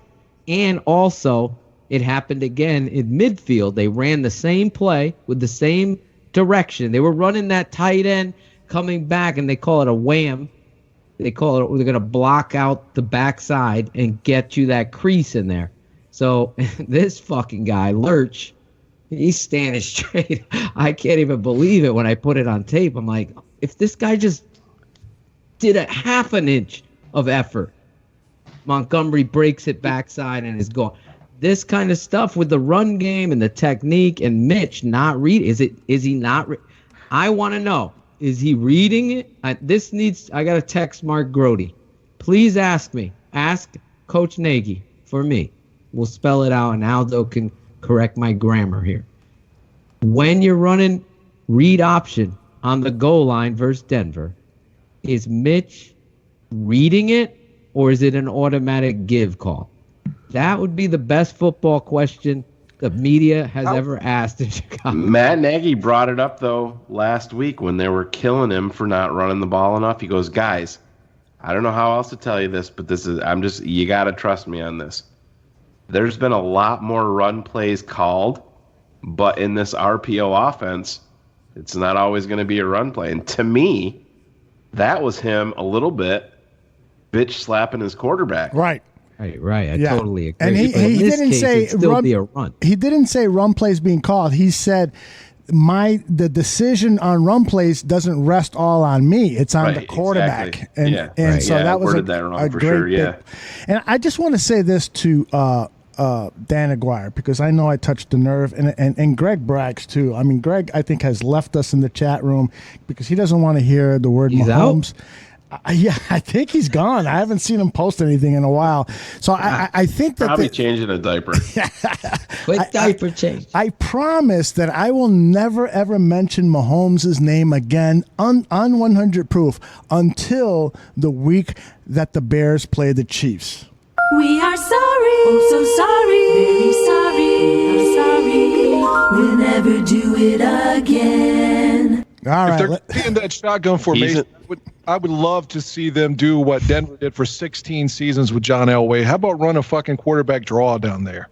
Oh, I love it. There you Yeah, go. Did it last year against Detroit, and Mitch got all of his fucking fake. Had one of his best games ever. Yeah, that's what I'm saying. I don't want to beat a dead horse on the Mahomes thing. I just want to move forward. That's what I was saying. You have Trubisky. It's week 3. Let's go. Yeah, what do you got against horses?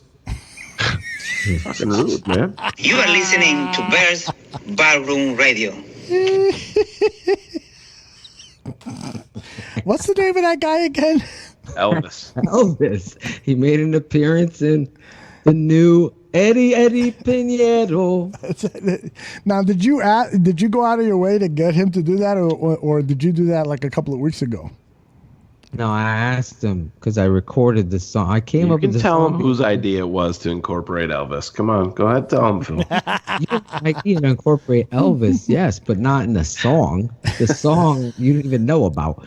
So I said to Elvis today, because I finished the song, I'm like, you know what would be fucking hysterical is if Elvis would say, actually, I can play the drop. Fuck, I'm not prepared, Joe Mandel. That's all right. Before Well, you get it. Elvis saying, we finally have a kicker in Chicago, Eddy Piñiero. I love it. All right. True. So I was going to move on to tweets, but I don't know where the fuck the tweet thing is. It's in the drops. You did a drop thing with tweets. Dumbest tweets of the week. There we go. There they are. DT. You're listening to the smartest man and the draft doc. Neither of these two run their selfies through filters, and these are the dumbest tweets of the week.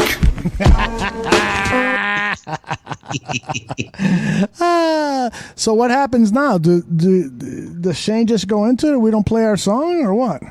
Oh, you were supposed to be on board. See, I know the Puerto Rican's been busy. Take with those that. take those Emmys off that fucking shelf back there. Yeah, I definitely do not deserve Then this. you play Fucking. the song. The truth of the matter is that I stole those Emmys. Stereotype Alive dance since 1967. Oh yeah. Oh yeah. Quit talking about Mahomes. I'm gonna get fucking mad. Yeah. He's the smartest man. He's seen a million movies, knows Bears history like Jackie Chan has a black belt in Kempo. He's also a fan of the chalupa. And by the look of it, he's not as big of a fan as Charles Leno. He's the smartest man, and this is the dumbest tweet of the week. I have spent a lot of money on tacos. You guys know that story. Yes.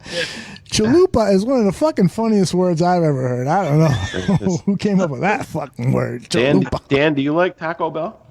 Yeah, it's fine. It's okay. I have not had.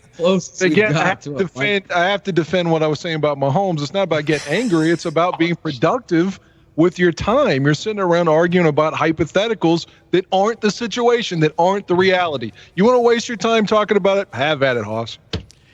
But Dan, is it not fair to evaluate Ryan Pace's decision What making? if I was born wealthier?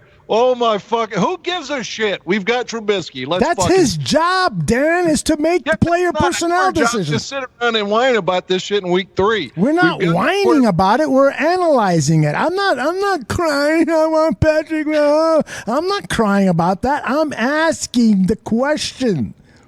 I'm just trying to say we should be you being productive with what you have as opposed to sitting around and. All right. So let me ask you a question, Dan. Are you okay? Are you a President Trump fan? Or are you bitching about it? I'm reacting to things that are happening daily whenever I text you something like, which I'm doing. I know, but it's the same fucking thing, man. Come on, you've never said if Hillary Clinton was president, this wouldn't happen. I voted for Jill Stein.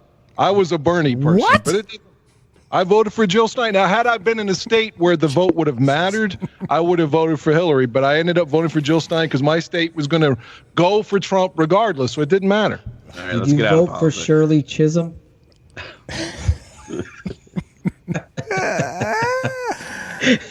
Shayne, this is the part of the show where Shayne Marsaw identifies a tweet or maybe more that he was so utterly disgusted with that he has to go on the World Wide Web and share it with everybody else. Shayne, take it away.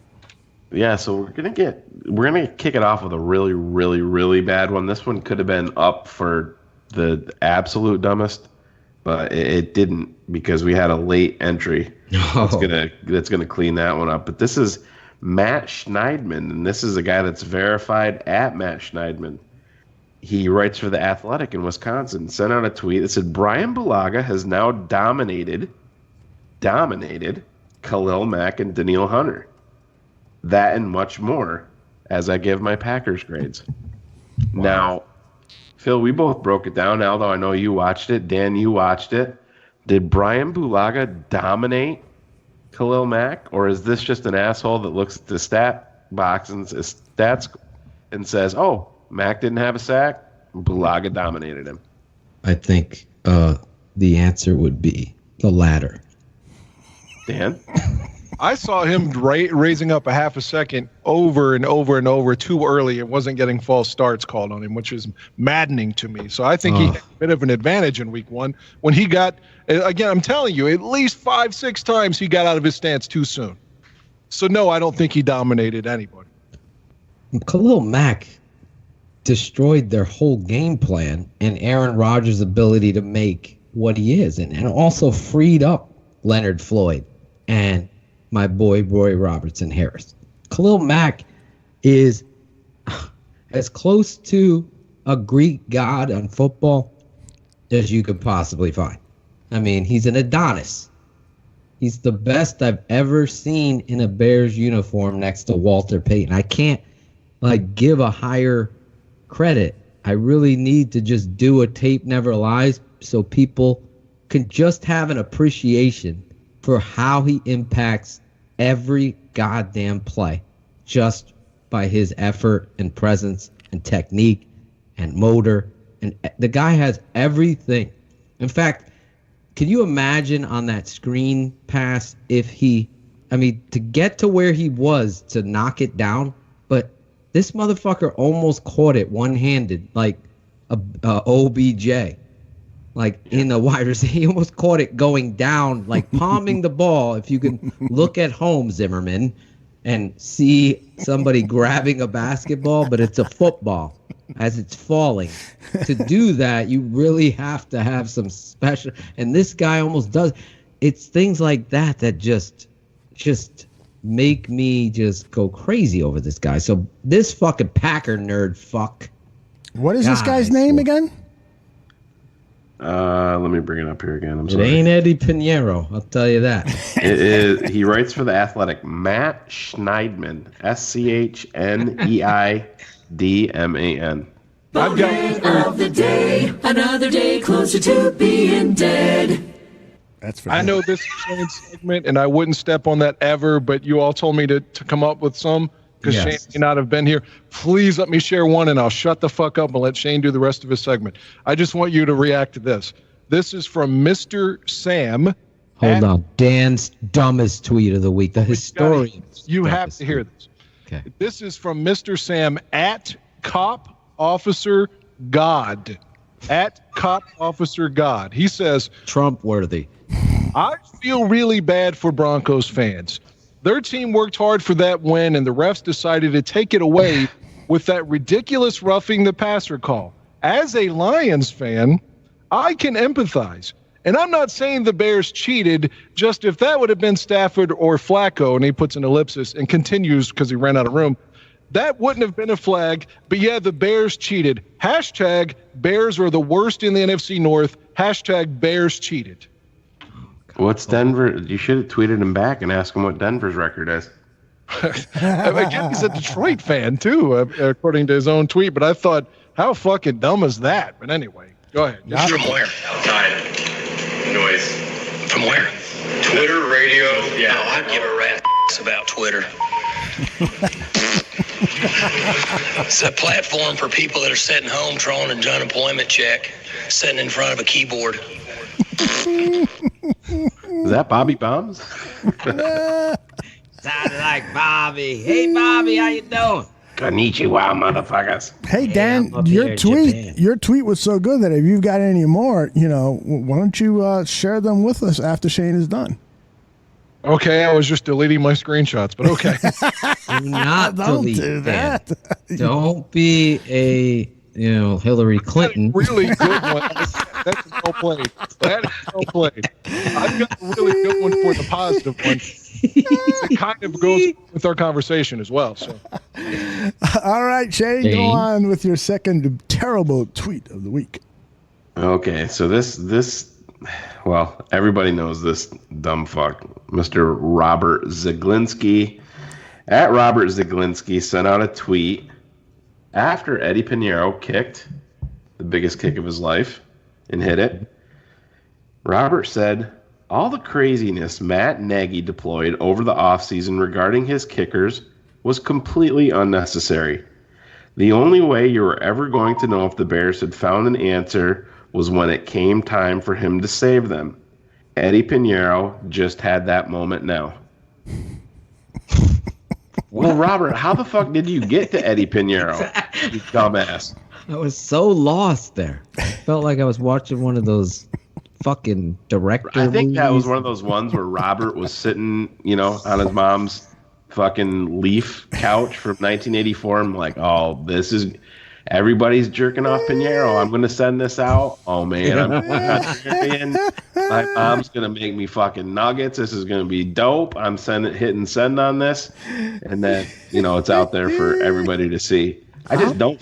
How the fuck does Eddy Piñiero go out there and hit that fucking kick and you come up and say, well, the process was completely unnecessary? Let's see. It's the way they came to the fucking answer. Process got you there. In Mile High. That was the only thing they've done right this offseason. I know. I don't get everybody's angst with the whole, kicking thing that they brought in 10 kickers and so forth. It obviously worked out the right way. Yes. Exactly. You did it for that fucking moment. I kind of see to Zaglinski's fucking whatever point. He does make a little bit of sense. It didn't matter. I think maybe what he was trying to say is none of the dog and pony show really fucking mattered. If the guy fucking won the job and then came out and if he fucking Corey Vedvic'd it, everybody was jerking that kid off and then he couldn't make a fucking kick. What'd you say? Barlissimo's boy. Oh, no. He only discovered him. He wasn't... I'm sorry, George. Just busting your chops. But yeah, I mean, how are you gonna fucking bag on this process? And to me, I responded to him. I'm like, for you to send that out after he made the fucking kick, to me makes it even 100% fucking worse. Yes. Because all those pressure situations, Dan brought up Dan Weeder. Well, this is a circus. This is a fucking clown show. You bring in 8 kickers, and everybody likes fucking Casey Bednarski because he's got long blonde hair. Well, and he does a backflip. He does a fucking backflip. Great. That's fucking awesome. Fantastic. Can't kick a fucking football. You can't kick it when it spins fucking right to left. That's a little bit of a problem. And guess what? They found that out during the dog and pony show. So, yeah. Fucking... Exactly. They fucked up with Parkey. They actually went out of their way to be transparent and say, we're not going to fuck this up. So what they did is they essentially held a showcase showdown on Fox called American Idol. They fucking did Kicker Idol. And they fucking went through the rounds to find who can withstand and perform under the pressure that would be this job. Yep. And here comes this guy that we're all talking about. Shayne's talking about taking the number 15 jersey from Tim Tebow's dumbass. See his comments with NCAA. Jesus Christ, Talk Tim. about an entitled white rich boy fucking speaking. I mean, fuck. What the fuck was that? But anyway, I digress. Back to the. You got this whole situation playing itself out, and it was for the benefit of the team to get the right kid and the right person. And this kid, to all our credit, and especially Aldo, so he had Mahomes and fucking Piñiero, this fucking guys on the ball. We got this guy that's fucking, I mean, honestly, guys, there wasn't a fucking doubt in my mind that this kid was going to make that kick. In fact, I was going to be so surprised if he missed it. And that's the truth. I've never known. For a week 2 game, that was as close as you can ever create to playoff fucking pressure for that kid. God, the season was hanging there. If he misses that fucking kick, Aldo and Dan, two historians here, not calling for a trade for Eli Manning, by the way. Both of them aren't. Just putting that out there. Throwing that out there. The true historians are. Even Mike North didn't want to make that trade when I asked him today. It's like this kick could have, if he missed the whole season with the energy of the offense, but the fucking thing that's been holding the fucking balloon afloat has been the kicker. If he misses that, all the air goes out of this whole fucking thing. After you lose to Green Bay, your fucking rival, 100th year, fucking wear the George Halas hat. Yeah, the Bears aren't bringing in pass rushers on Tuesday to fucking work out. They're bringing in a fleet of kickers. He misses that, and that's the truth. Those 9 other guys from camp are invited back. You're rotating kickers again. Yeah. Get Vedvik or Carlos Santos. Get me Chris Blewett on the line. Chris Blewett. Remember fucking Chris Blewett. We'll be talking about this for years. That's right. Yeah, but you know what? Piñiero's got to go out next week, and he can't shit down his leg. No. He's not. Follow it up. This kid's on the money, man. Yep. It's Eddy Piñiero. Dinero Piñiero. Shane, you got anything else? And Aldo, that is my dumbest tweet of the week. Ooh. All right, Mr. Dan Aguire, I know you've got a couple of terrible tweets in your possession. Share them with the multitude listening. This may have been written or composed by yourself, Aldo, but I don't think it is. It says Tiny Timmy 3636. That's the name of my dick. It's my dick's Twitter account. Well, in response to Jeff Dickerson, which again, maybe you would advocate this as well. Jeff Dickerson would basically tweeted out that the quarterback has to be better, blah, blah, blah, blah, blah. So in response to JD, Mr. Tiny Timmy said, no more high road with Mitch. He can't read a defense. He doesn't look like a starter. He doesn't look good enough. The whole offense looks flat because that quarterback's looks like a hamster on a wheel out there. And I didn't get the fucking comparison with the hamster, so I thought that was a stupid tweet. Take it easy, Rambo. Dan's gonna take my job over, I think. I think hamster wheel threw him for a loss. Hey, if he's got another one like that, Shane, you might be regulated to just making smart ass remarks. Yeah, I guess so. Your coach says nobody hates Trubisky. We just dislike the way he plays and his inability to see what happens in a timely fashion. It's a football thing. It's not personal. So Tom Hankey, not Tom Hanks, but Tom Hankey at Osborne_Black says, in short, Trubisky sucks, should never have been drafted that high, and the Bears will have to hide his awfulness with the run game. So I think that's an awful tweet, because is awfulness even a word? I don't even know for certain. But I can say that I don't agree with the tweet, even though I think Aldo and Shane probably do. They're wacky, they're zany. Wacky and zany. It's another wacky and zany show.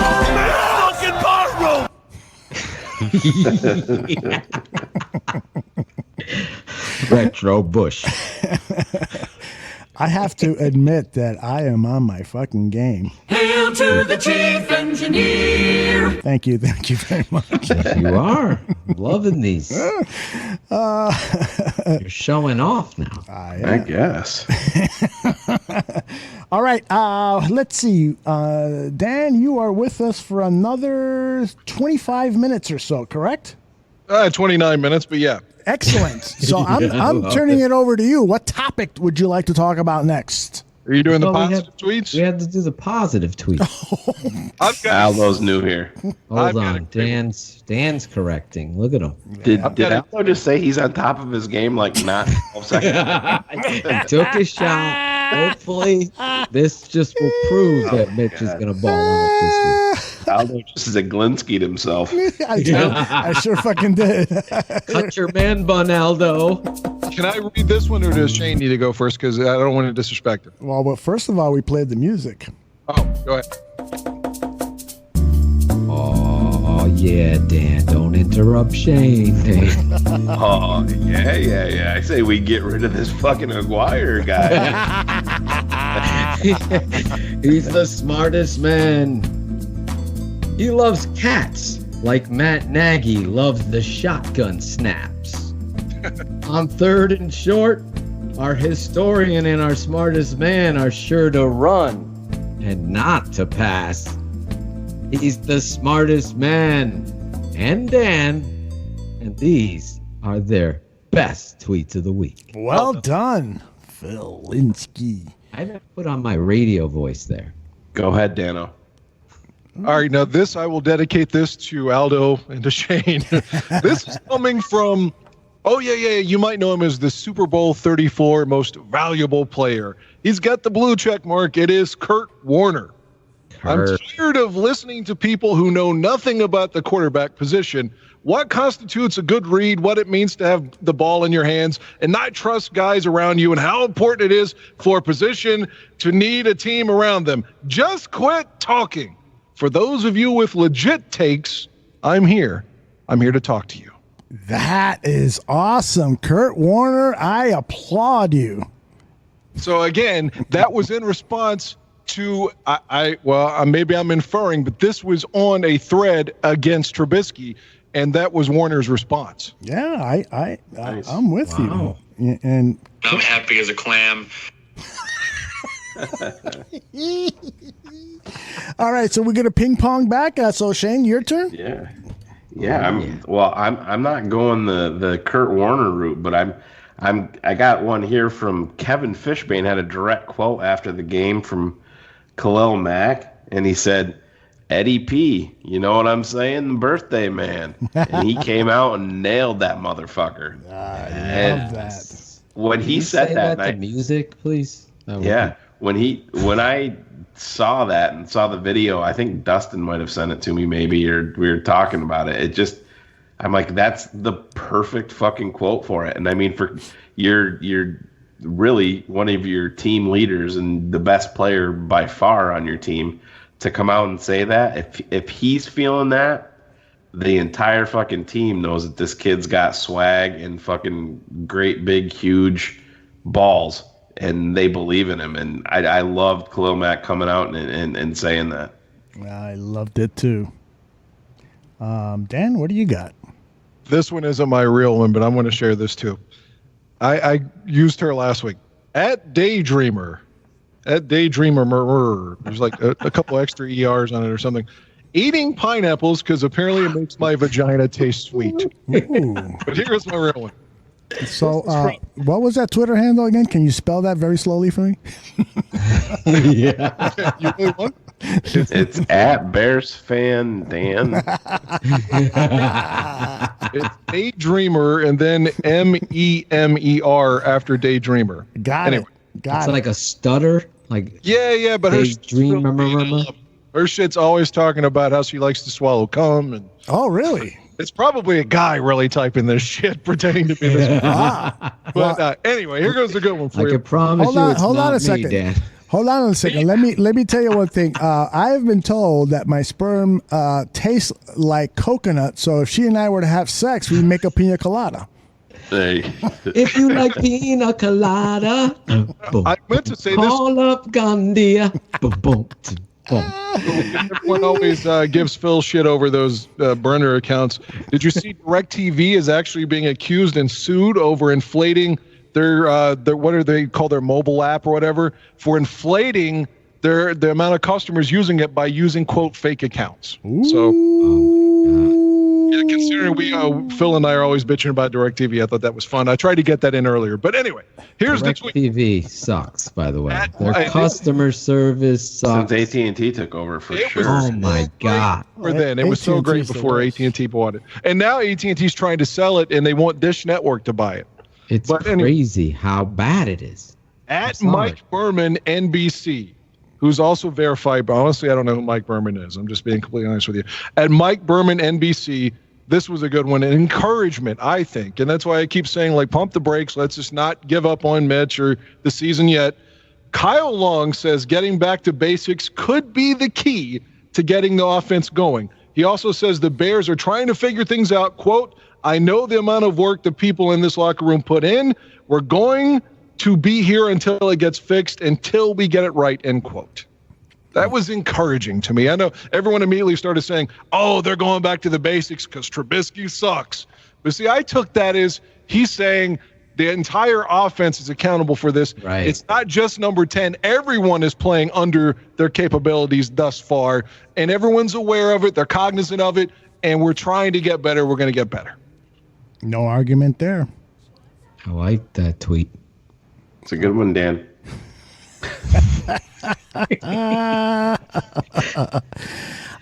Shane, I'm going to turn it over to you. We'd really like to hear.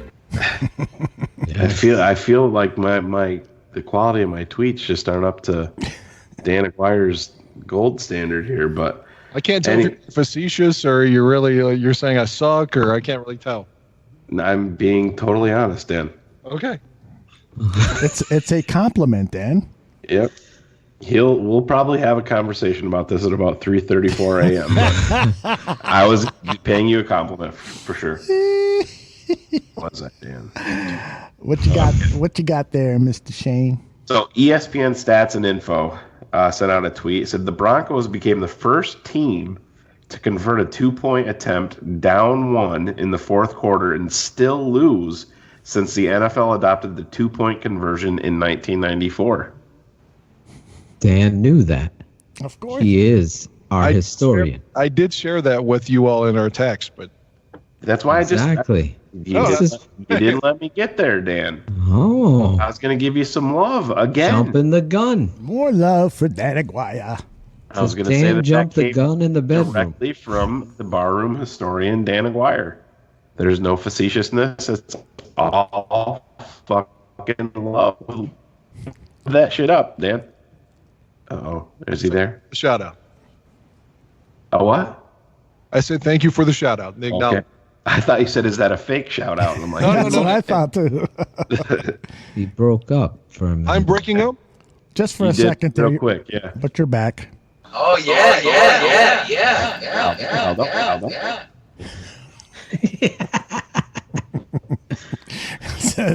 Phil was smoking some of that wild shit that day. Wild thing. Oh, yeah. You make Dan's heart sing. I've got one more for you if you want it. Oh, sure, Dan. I mean, you're on a fucking roll. Why stop now? This is from our illustrious Bears beat writer, Dan Wiederer. And it's a point does he have the extra ERs too? Yes, he does. It should be Dan Wieder, but he just couldn't stop. Wiederer. This is a point that I often make whenever I argue with Patriots fans. And again, I can't take away their 5 Super Bowls, nor am I trying to. But Wiederer's tweet is so poignant in this aspect. He says, lost in the amazing dynasty of the Patriots is how consistently crappy the rest of the AFC East is. It's really quite confounding.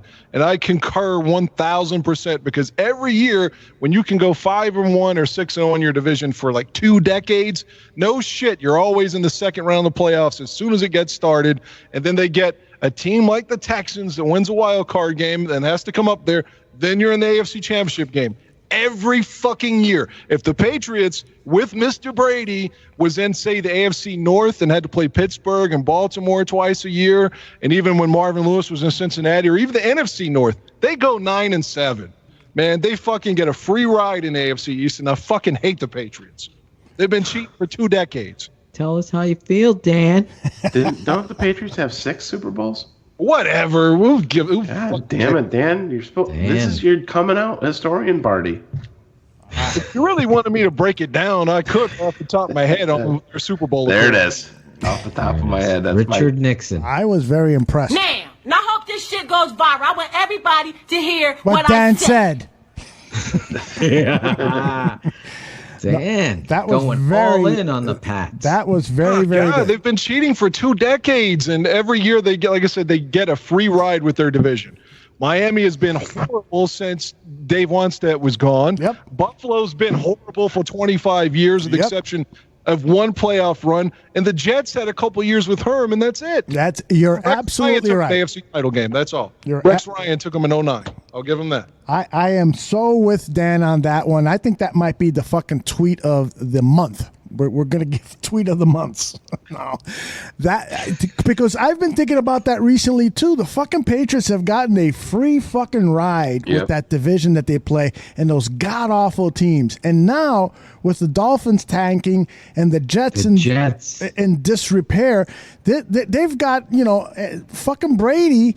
Can continue to do this another 3-4 years. This is fucking unfair. They need to realign the divisions and put the Patriots in the fucking Bears division. We'll kick his ass. Or even put them there to play. Of course, Pittsburgh doesn't have Roethlisberger now, but if you had them playing Pittsburgh twice, like I said, the Ravens twice, and Cincinnati twice, I'm telling you, that would have been a far. That's actually a great point, guys. I never really even looked at it from that angle because I'm in this country of Pats fans. It's almost like LeBron James every year going to the finals when he's in the East. Because in the East, everybody fucking sucks. Yep. As soon as he goes to the West, he doesn't even make the fucking playoffs. He gets injured, little bitch. I mean, it's easy. That was my cue to bring Shayne back in for his tweets. I'm sorry. That's all right, Dan. You're still A+ in my book. All right, Shayne, I know you got at least one more, right? Yeah, we got one more here, and this is from Fox Sports NFL. They were interviewing Adam Gase, talking about their upcoming game, and the reporter said to Adam Gase, "Have you ever been this big of an underdog before? Because they're 23-point dogs this weekend." And Adam Gase's response, "Oh, I'm sure we have. I coached in Detroit for 5 years." Oh, I'm sorry, Dan. That one did it. Going deep. That was great. That one took the Tweet of the Month award. Dan, you were chopped at the legs on the way to the finish line. Holy shit. He was in Detroit. Yeah, he learned under your boy, Mr. Cutler Killer and trader of Greg Olson himself. Yeah, Mr. Marks. Oh my God, I didn't know that. He did. Yeah, they're very close, those two. Their offensive schemes completely antithetical to each other. It's not like he's dropping back and throwing deep every other play. He wants to throw it, dump it off 3 yards, and stay on one side of the field. So. All right, Dan, we've got you for 15 more minutes. You take it away. I'm going to take the headsets off because I got to go take a piss. Damn. Okay, what are we talking about here, guys? Point guard. You're the point guard. Yeah, now. you're the point guard. You bring up a topic. Do whatever the fuck you want. I don't care. Okay. All right, Phil. Yes. Tell us now. Did he go blank? No. I was trying to be sarcastic, trying to be funny, I guess. I really didn't know where to go with it. But if I'm thinking about Washington going ahead, let's have you watched any of the Redskins games? I haven't watched either one of them. I know what happened, but should we fear the Case Keenum-led Redskin offense versus their defense? No, I think you really got to go into this game much like you handled Rodgers and went after aggressively for almost 3 quarters and a quarter of a quarter with our boy Joe Flacco last week. Just continue to go after. Love the aggressiveness, sending screen in there, going, I just think you got to attack this football player because he's one of those quarterbacks that when anyone is around his feet or is around the pocket, making him uncomfortable, he does very dumb things with it. He doesn't like to take sacks, so he'll just throw it up. And this is a chance to energize your football team. And it doesn't matter where you score from. This offense needs to have some help here because they're drowning. So getting this defense to create short fields, get turnovers, put them in position to score touchdowns and get out of their funk. We saw it against Tampa last year. They woke up. The defense sparked it, but the offense came alive, and that's where the confidence was built. So to your point, Mitch could turn this around. The whole team, and I love the quotes from Kyle Long, who, by the way, from Green Bay to Denver, stepped up his fucking game tremendously, and the tape doesn't lie. So this can be turned around, and this is the perfect remedy. You can't go into Washington and let Case Keenum hit these 3rd and 19 deep ends. They're running slants. Why the fuck aren't the Bears running slants? It's driving me fucking. How many years absolutely been asking crazy. that? Like, just fucking line up in fucking 11 and run fucking slants and see if. I'm sorry, I did a poor job of asking my question. This was really what I was trying to get to, but I didn't want to put you on the spot. But here it goes. Yeah. In 2017, when the Bears defense was fundamentally the same, although we didn't have Mac yet. But it could be argued, sans the playoff game where he came back and beat the Saints in a miracle fashion in the second round, it could be argued, without looking at stats, that Keenum had his 2 best games against the Bears that year. So what were the Bears' defense? What the fuck were they doing from the man that watches the tape? Why was he so successful against us? Remember, the Monday night game was Mitch's first start. Bradford goes out. He comes in and looks like a fuck. I mean, I'm thinking, here's this chump. There's no way we lose with this fucking guy in. And then he leads them to the title game. So what fucking happened? Really was it was cognizant of the head coach. I remember specifically talking about Fox being too much involved with Fangio's scheme and philosophy back then. And he just wasn't aggressive to the extent where you want him to be. And I think the remedy to Case Keenum is to do what I said, attack him. If you get caught up in saying, well, our front 4 is going to beat you, like Lovie Smith does, and that's why he can't win in Illinois. If you do that too much, you have to be aggressive, and you got to make mismatches for you. New England makes mismatches for their opponents. We've seen it over and over. Granted, those opponents might be the Jets, but I'm saying this guy, the remedy is to make the pocket uncomfortable. If you sit back and zone and allow and say we're going to beat him with our front 4, you're going to end up making this a closer game because the kid is an intelligent quarterback, but he's just not good when pressured. And I think you can't compare his Washington now with Minnesota then. I'm comparing it to Osweiler, a guy that I feel like, even though Osweiler looks like a quarterback with his height and it looks like he should be better than what he is, but regardless of what team he's on, he always has the Bears number. Yeah. I know you say, well, that doesn't matter, but it does. He's 3-0, and I'm afraid that Keenum is that same. In that game with Osweiler, the refs took the Trey Burton touchdown. The whole context of that game was taken away, and then yes, he got the win.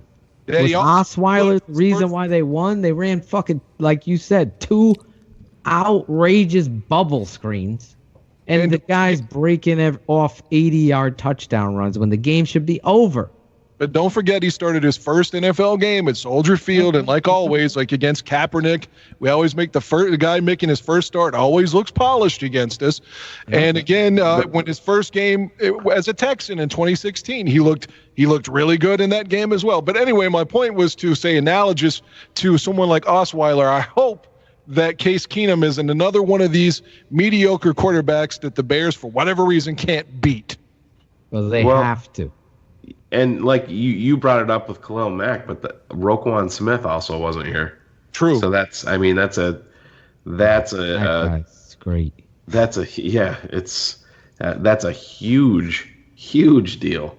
And to your point, Dan, another way to answer it is not to just look at the Chicago defense portion of it, but when he was in Minnesota, that game, he still had two fantastic wide receivers at his disposal there. I mean, fantastic. In Thielen and Stephon Diggs and Kyle Rudolph. I'm not a huge fan, but he's still a very good tight end. So, Washington has good tight ends too, though. What's that? Washington has good tight ends with Reed and the old man from San Francisco, Davis. Terry yelled at. Is Reed cleared? No, I don't know. Reed's not going to play. Well, So Davis he's in still does concussion. well. Davis still does well, even though he's 40 years old. He's got to be 40. Yeah, well, I don't know if he's 40, but that's where Roquan Smith comes into play. I mean, we'll see, but he's not who he was at all. He had that fantastic play this year against Philadelphia, where he jumped over the guy and then went another 40 some odd yards. But yeah, I mean, he can get the job done. But Reed's biggest thing is his availability. The guy is always out. And Connecticut kid. Well, New London quarterback. Yeah. And Vernon Davis got poked in the eye, and so he might turn up on the injury list too. Do your research. Just saying. Speaking of injury list, do we know anything about Nichols' hand? Have we heard yet? No. Nagy said yesterday, was it yesterday or 2 days ago, that he said they'd know more in 24 to 48 hours. But I mean, you're not leaving the game in a cast.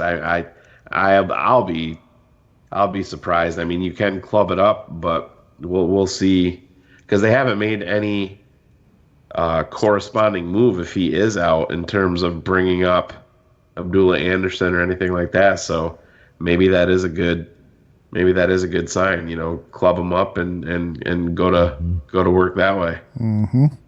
That sucks, man. And Bilal was off to a slow start to begin with, and now to have that hand injury really sucks. Yes. So who's going to get most of his reps then? Let's just say hypothetically that he's Robertson Harris. Yeah. What do you I think? feel confident in him. You should. Yeah. You don't. Oh, I thought you said you don't. I was going to say He Jesus. said he does. Yeah. Oh, absolutely. You should. Know what's concerned me, and I wanted to talk about it real quick before Dan has to go. But on tape and throughout the offseason following Greg Braggs Jr., Mr. Sunshine and Rainbows, but I digress. I want to say that I looked at Akeem Hicks throughout camp, and he just looked a little pudgy. Out of shape. And a little out of shape. Bill, you and I talked about that. Episode 1, season 2019, opening night, big light, big stage. I'm looking at him, and his performance is good. Okay, he didn't resonate with me. Then I'm digging deep in this game, and I see him like kind of hunched over, tired. It's not the same Akeem Hicks. So the same question I gotta ask that you had about Cohen, Aldo, because I fucking am so walking step for step to you with Tariq, with the fucking drops, the fucking bubble screen where he reverses fucking. What are you fucking doing? Oh my God. Yeah. What are you fucking doing? What is this? Like, this offense is struggling enough. You're fucking speaking another language. You're fucking, we're texting and you got speak and spell, for God's sake. It's like, what the frig is going on? There's one play. I don't get it with this kid. I don't. But I digress again.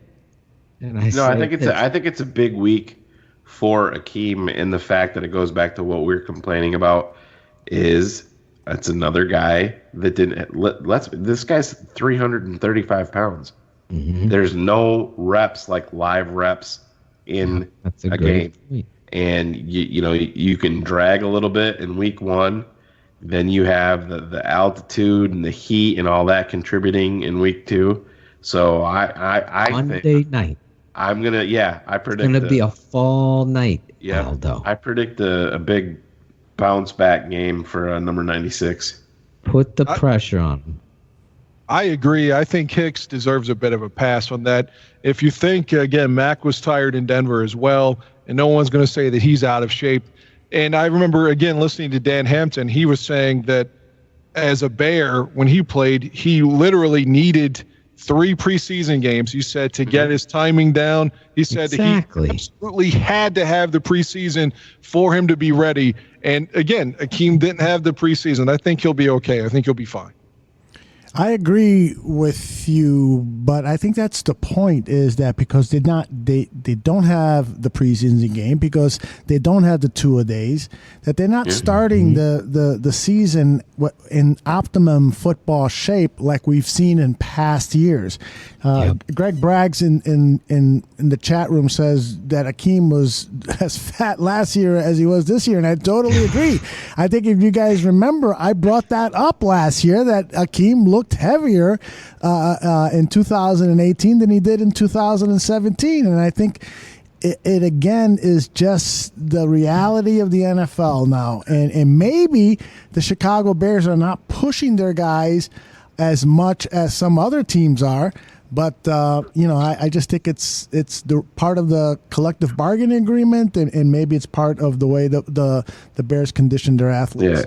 And I think a lot of these athletes, too, and Phil, you can speak to this, a lot of these guys, once they get going in season, these guys are actually dropping weight. Oh, yeah. You know what I mean? You would drop it during practice. Oh, hell yeah. Yeah, I mean, a lot of people don't believe it, but there's who was it that had like a 10-pound swing? Who was it? Josh Woods, when he was on here, was talking about weight and putting it on. The water weight, yeah. I think that's where Shayne was going. Someone in the Dolphin game lost like 10 pounds during the game last season because of all the fluids exhausted in that heat. Yes. The historian comes I can't recall who it was. It was during that Dolphin game. There was somebody on the defense that lost all that weight during the game. I'm just going to guess it was Eddie Goldman. Very well could have been, yeah. Talk about a guy. Oh, I just love Eddie Goldman. Me too. Want you to know that. There's no doubt who the best player on the Chicago Bears is. Everybody knows it's Khalil Mack. Right. Eddie Goldman is what makes that fucking defense go. The entire fucking defense. You take that kid off of the defense, I'm just telling you, he's so. I think Dan Orlovsky talked about it in one of the tweets too, that how underrated of a player that he stole it from me, and the tape never lies. Just keep it 100. There you go. But he is what makes that defense go. I coached against Dan Orlovsky. I coached against him. And you got your ass kicked. No, we beat him once. Shayne was going to say the best player on the team other than Mac was Trey Burton. I never listen. I never fucking made any crazy comments like that. It's a joke. I jokes. Listen to him. Dan's telling me joking. He was joking. I swear, no malice. No, I hear you. But it happened in the chat room tonight. I just think it's funny. Trey Burton needs to be off this team. He fucking sucks. Give me come on. Trey Burton sucks. Trey Burton doesn't suck. Yes, I understand the fucking playoff game. Everybody's pissed off. But to say that listen. The one-handed effort on that play. Yeah, and I don't think he's held. I don't think he's 100%. I don't think he's 100% right now. Obviously, put 2 hands on the fucking ball and catch it. I hear you. Fucking 18 million fucking make an effort. Like, what the fuck? You're a quarterback. Don't jog. Who's stepping up for the quarterback? Taylor. Where the fuck is Anthony Miller? Right. Anthony Miller, exactly. Why isn't Wims getting in there? I mean, these. Why isn't Ridley? You're seeing what you have with him. You drafted him because you had him as the best route runner available. Attack the fucking seams, please. Right. Use fucking Shayne down the middle. Get him in the seam. He's fucking running routes like standing up high. Like, get him going. I just don't get it. It's gotta happen this week. It's gotta. It really needs to. I know I changed the commentary back from Akeem's weight, but I just get fired up thinking about it. So much talent here. I think you're okay there, Draft Dr. Phil. And I know that our man Dan Aguire has to go, but he wanted to ask Shayne this question before he got off, and he was just wondering if Shayne's favorite music was polka music. Yeah, big. This reminds me of a song. It goes like this. I hope I can time it up. Go ahead. Charles Leno, another whiff of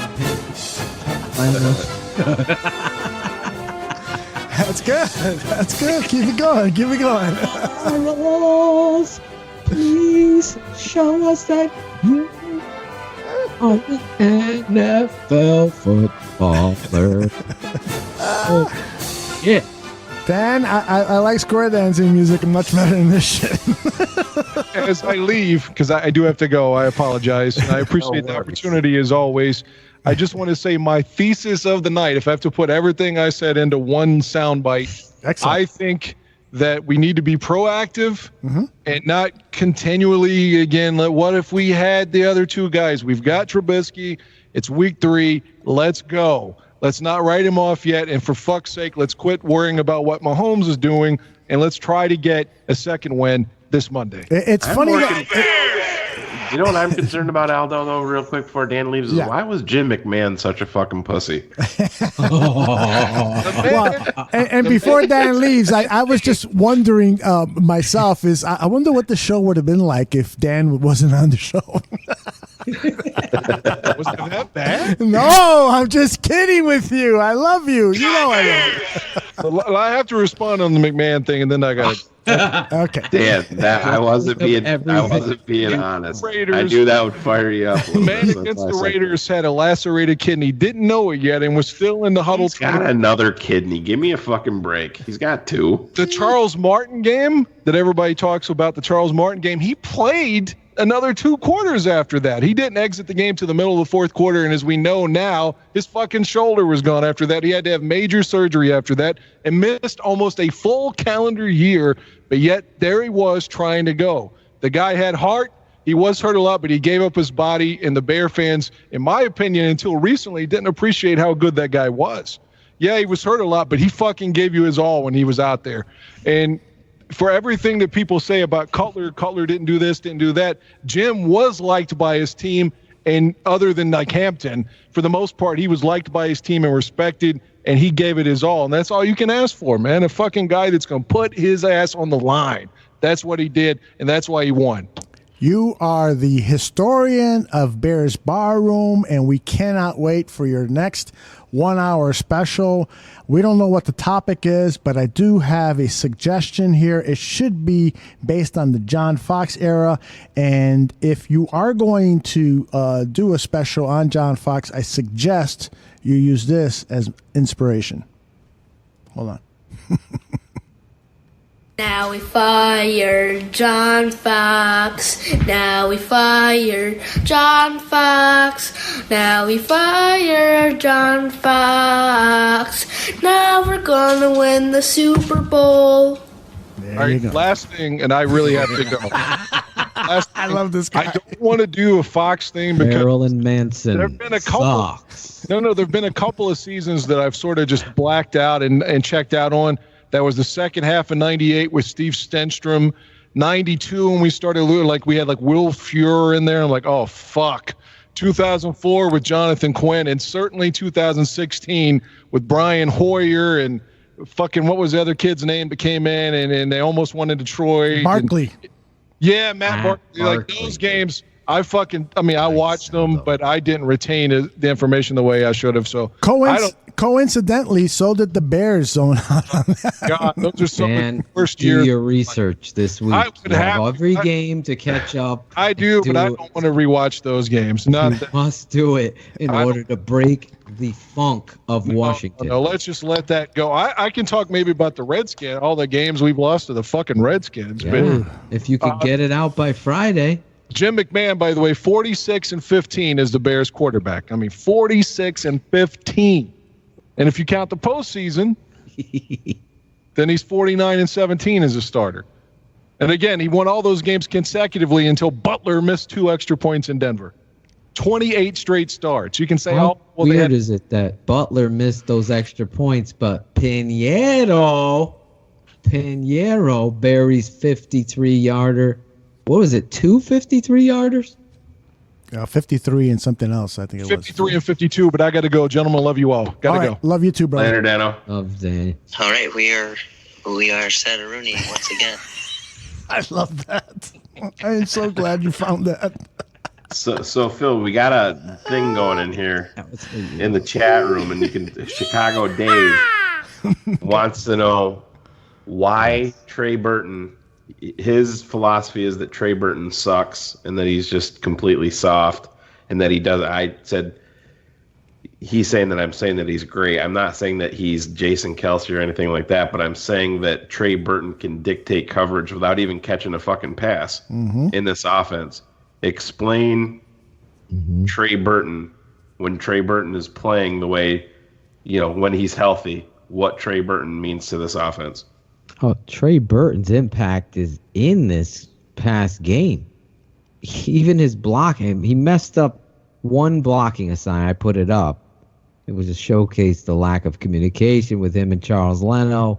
But as far as other plays, and to your point, to answer the question, I know I'm digressing, Shane, into the tape never lies, but this kid's ability, even last year, he dictated so many coverages to free up Allen Robinson and others in the offense, including himself. I used to call him 24/7 because he was always open. You look at the kid, you called the pick play, which was wrongly officiated in Miami. He scores there. Tampa game, he lights it up, runs the wheel route, starts the onslaught of that game by his ability and what he does. The guy is a talent. He's athletic. Even in this game, it's showing up. I think not being there, not doing preseason reps, and this guy's injury, whether mental, I think that narrative and that story, true, not, or indifferent, has a this ball of wax on this kid of frustration. And I get it too. Like, I'm in that same boat. You're getting paid. If you're healthy, get the fuck out there and play and dictate coverage. Because to me, these guys aren't bigger than life. They're football players. You have a job. You're only there because you're talented at it like nobody else. So even when I call Shaheen a fucking lurch or whatever, he's so tremendously and utterly talented. It's frustrating to see big for nothing.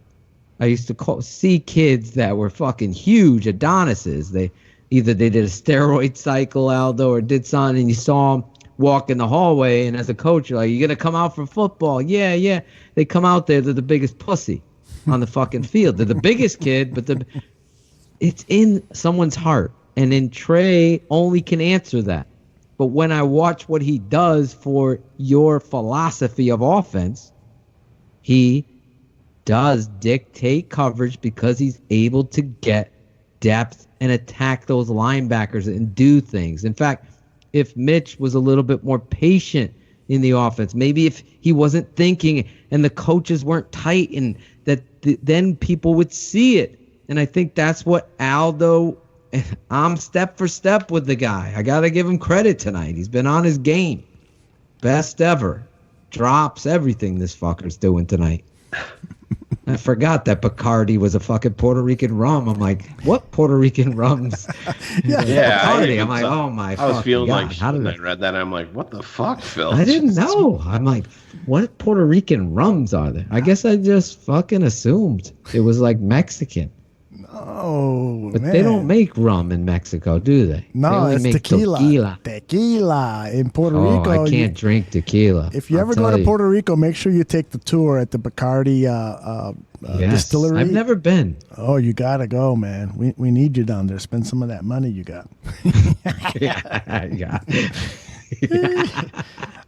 Do I get a fucking business card? We'll give you a company credit card and Bears Barroom credit card, and you just fucking spend away, especially at the Bacardi plant. The Bacardi. But wrap up your thought on Trey Burton, because I think I think it is really good for people to know this, and especially Chicago Dave, because I don't think he's convinced reading some of his stuff in the chat room here. Well, Dave, I just think X's and O's wise, when you have an athlete that is that big, athletically could play that position and knows the system to the extent that he did, I think, obviously not playing in Green Bay, you could see it on the tape that he was missed. Now, I get it. You're not seeing the numbers and all of that, but I really think looking back, he was the impetus of the offense getting to where it got to last year, and where, as we go forward, he is going to be an intricate part of it.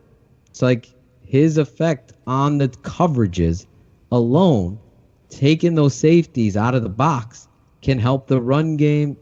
I'm telling you, I'm not going to lie to anybody here. If he sucked like a Mike Glennon, or, I love Charles Leno. He's defining his story for me.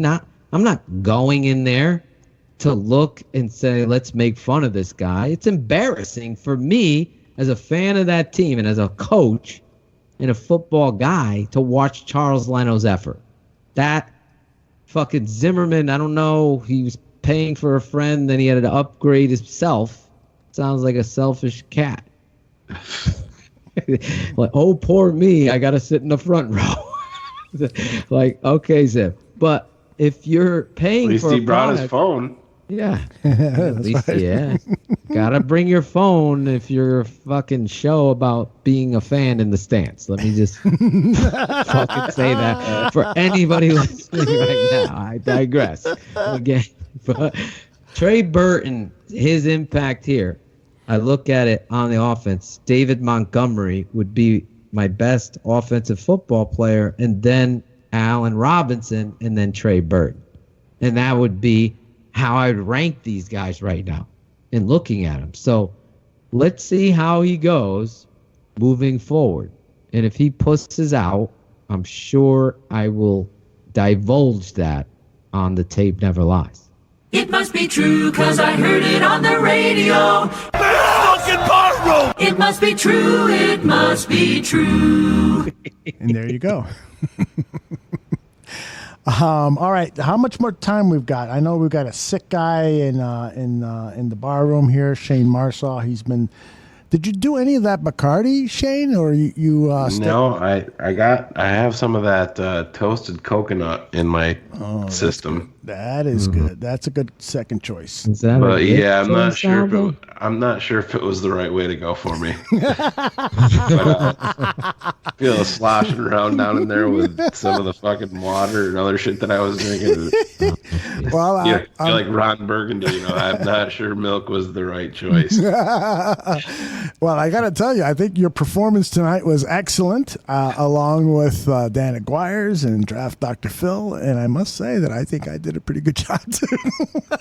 You did. Dandia brought it. Despite the fact that Greg Braggs and Dan Aguire hate me, and a couple of other people in the chat room hate me for even mentioning the name of Mahomes. The other day, in week 1, I sent out a tweet saying, boy, it took like 8 seconds for Patrick Mahomes to throw his first touchdown pass. And then all of a sudden, I didn't mention Trubisky. I didn't mention anything. But all of a sudden, well, you shouldn't be comparing him to Trubisky. Oh, fuck you. Why don't people always bring up Mahomes and so forth? I'm like, I'm just commenting on football and on this particular quarterback who threw 50 touchdowns last year and appears like he's going to do that again.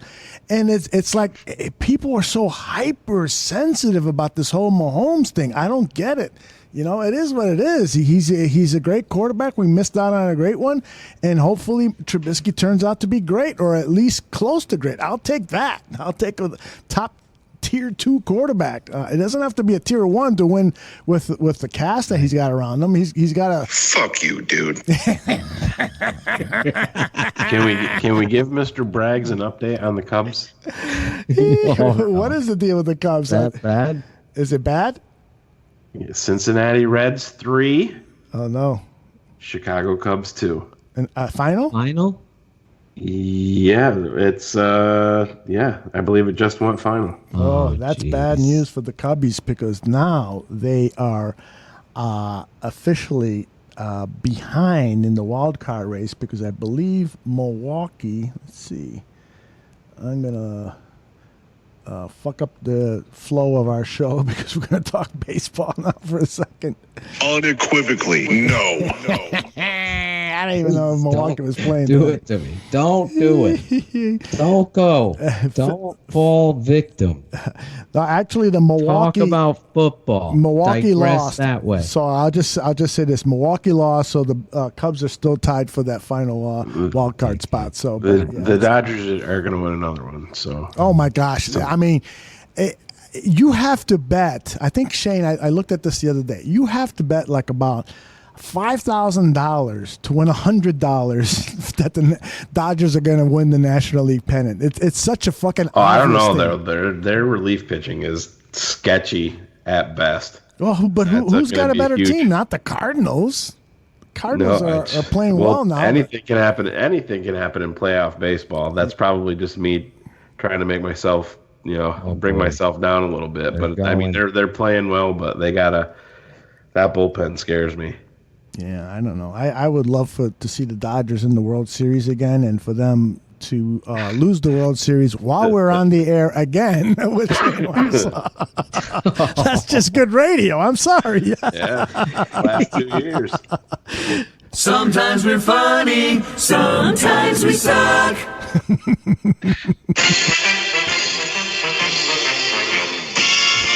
Yes, we're back, Bears. Good call there. That was your best drop of the night. I'm catching up to you with these drops. You are excellent. Hey, you need to do a new version of that song, Phil. You should put that on your to-do list. And I'm not saying anytime soon, but an update of that Bear Down song would be something I think that modern young audiences would really love, and you're the guy to do it, man. You could really do something special with that song. Don't you think? We'll have it cranked out by 2 p.m. tomorrow. He'll be calling you to do some extra sound work for that. Yeah. The crazy thing about it is that's not too out of the realm of possibilities when we get riffing sometimes. Yeah, really? We might have to get into it. Where's Bobby in Japan? Bobby is in Japan now, right? Yeah. Do we have any Japanese music? We should call him. We're going to close with. Oh, okay. We're going to close with it. We didn't do Bear Up, Bear Down. You guys want to do that before you? How does Shayne holding up? Yeah. I can push. I won't trade. I'm just waiting. I'm waiting for my text from Ann being like, "Were you being serious or where are we at with that?" Performance was a little bit. I love it. All right, let's see. We've got a song here that says Dan intro, Bear Up, Bear Down, and it goes like this. And it goes into the music for you. Who's ready to rock out with their cock out? This is Bears Up and Bears Down.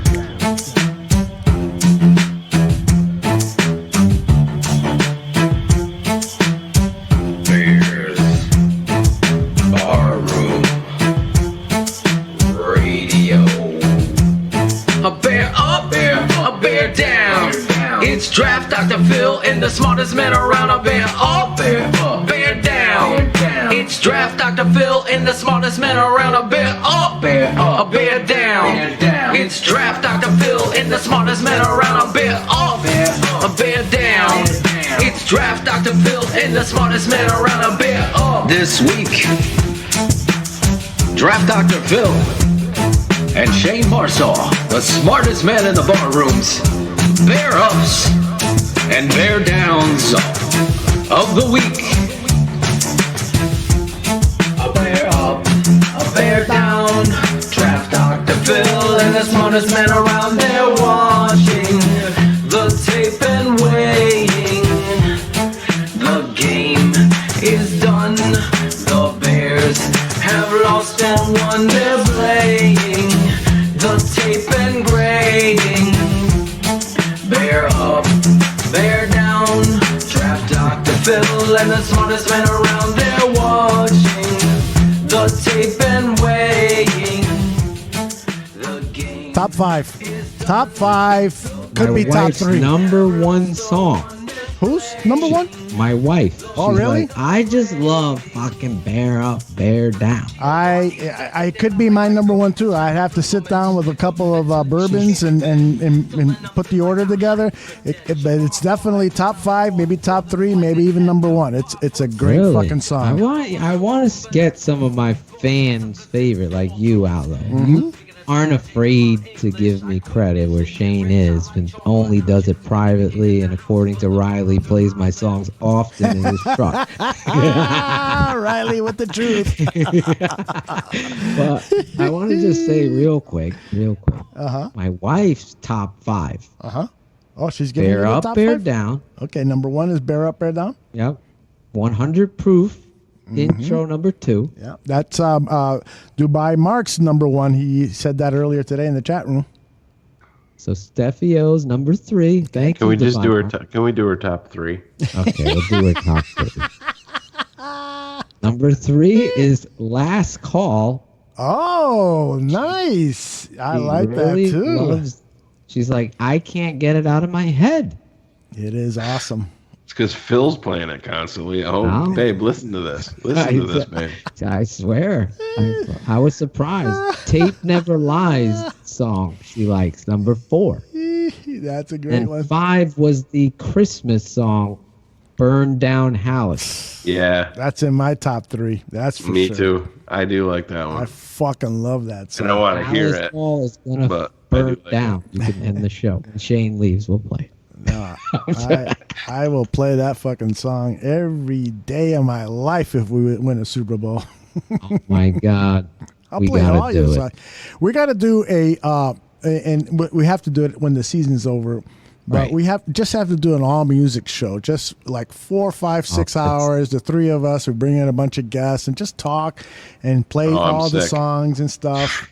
Zimmerman might think it was too boring, so I don't know. We might play the Zimmerman song. He did a nice song He did for a song. Yeah. He used to praise me. What happened, Jerry? I was in the pool. All right, if you forgot what the lyrics were to Bear Up, Bear Down, this is the part of the show where Draft Dr. Phil and Shayne Marsaw tell us which player they were disappointed with in the last game. That's the Bear Down player. And which player they were happy with the performance and want to acknowledge it. That's the Bear Up player. And I spin the bottle and we start with Draft Dr. Phil. Bear Down, you always start with the worst player. Yes. We always start with the lows. And you know where I'm going. It rhymes with low. You don't get low. For show. I mean, no. ran over like a fucking sack of potato. His wife don't know. Oh, sorry. I'll stop. You're Greg. incorrigible. I'm telling you, incorrigible. I don't know what that means, but you're incorrigible. Charles Leno, without a doubt, gets my bear down. I mean, really quick, I'll digress on this. That'll be the last time. Charles Leno, you got paid. and I might be wrong about this, but this is my theory, Aldo. He got paid, he went to the Pro Bowl, and he got really fucking big on himself. He got married, he took the Joe Mantle route, went on vacation, really fucking feeling himself, and forgot to fucking feel the fucking weight room and the tape. Because what he's putting on there, I mean, the tape don't lie, Aldo, does it? Never. It don't lie. And Aldo loves this guy. I love this guy. Last year's Leno was a lot better. That is concerning to me. His performance, his effort is concerning. When it comes to one thing you could fucking control, is your fucking effort. The one fucking thing. You're fucking big as fuck. You're better than 90% of America at your job just by where you've gotten to. Now give the fucking effort. I would get into his fucking face and say the same thing. Because it matters to me watching this shit.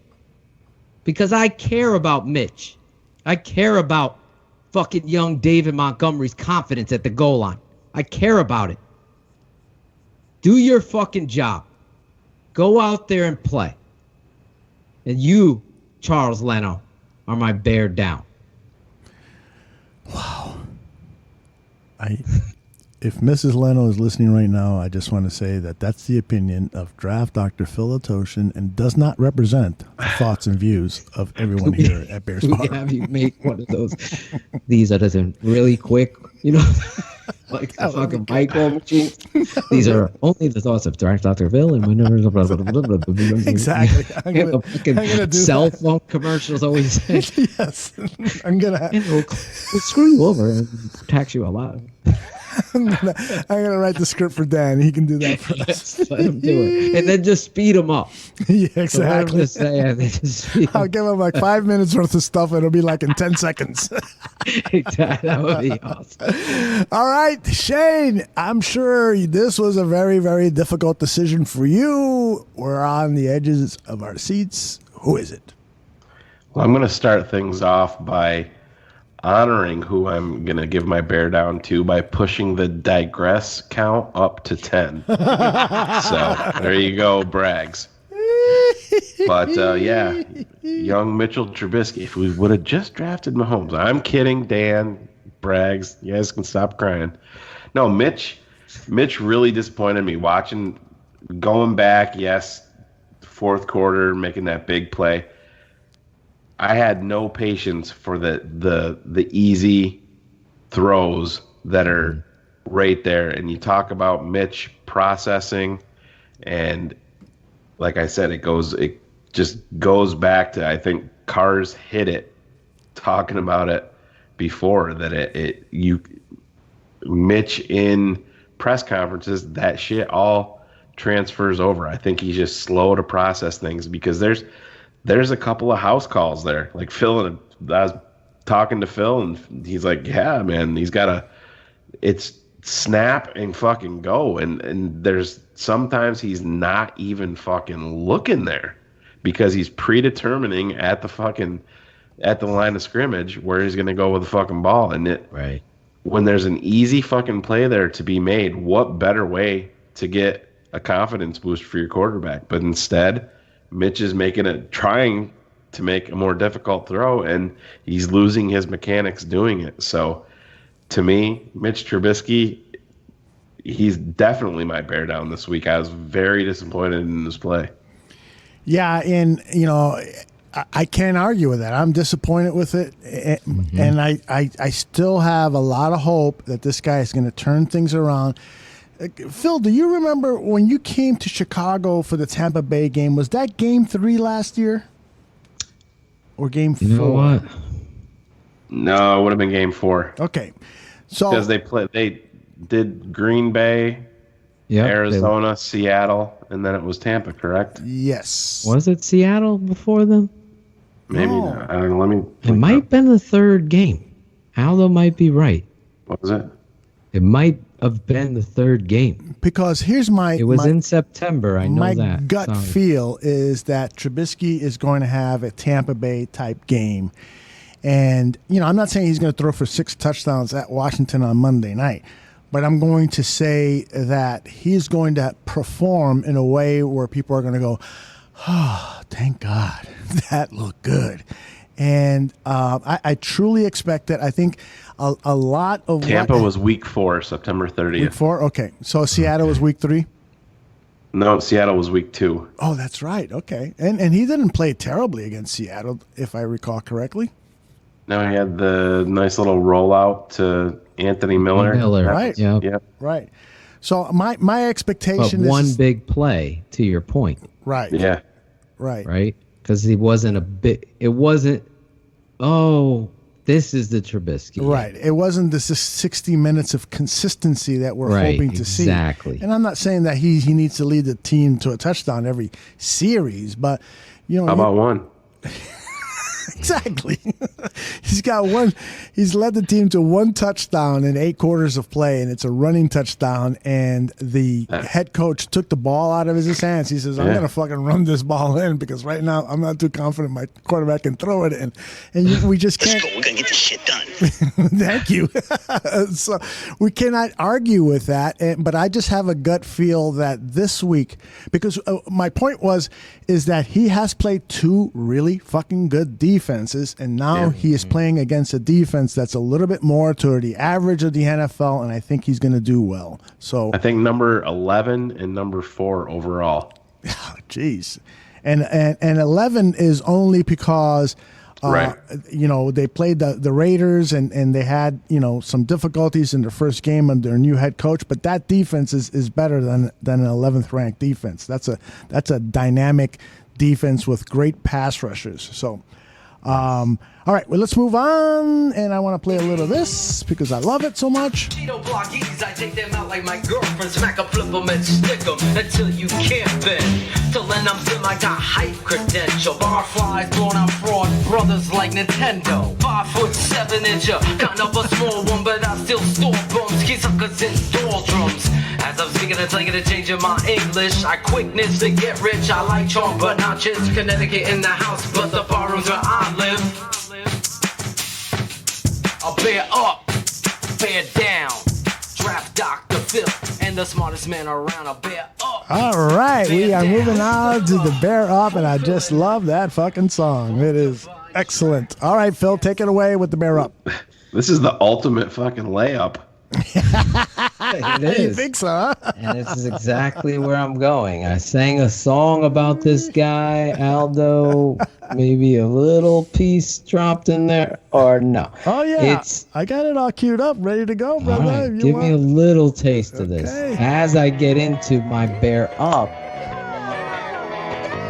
you can't...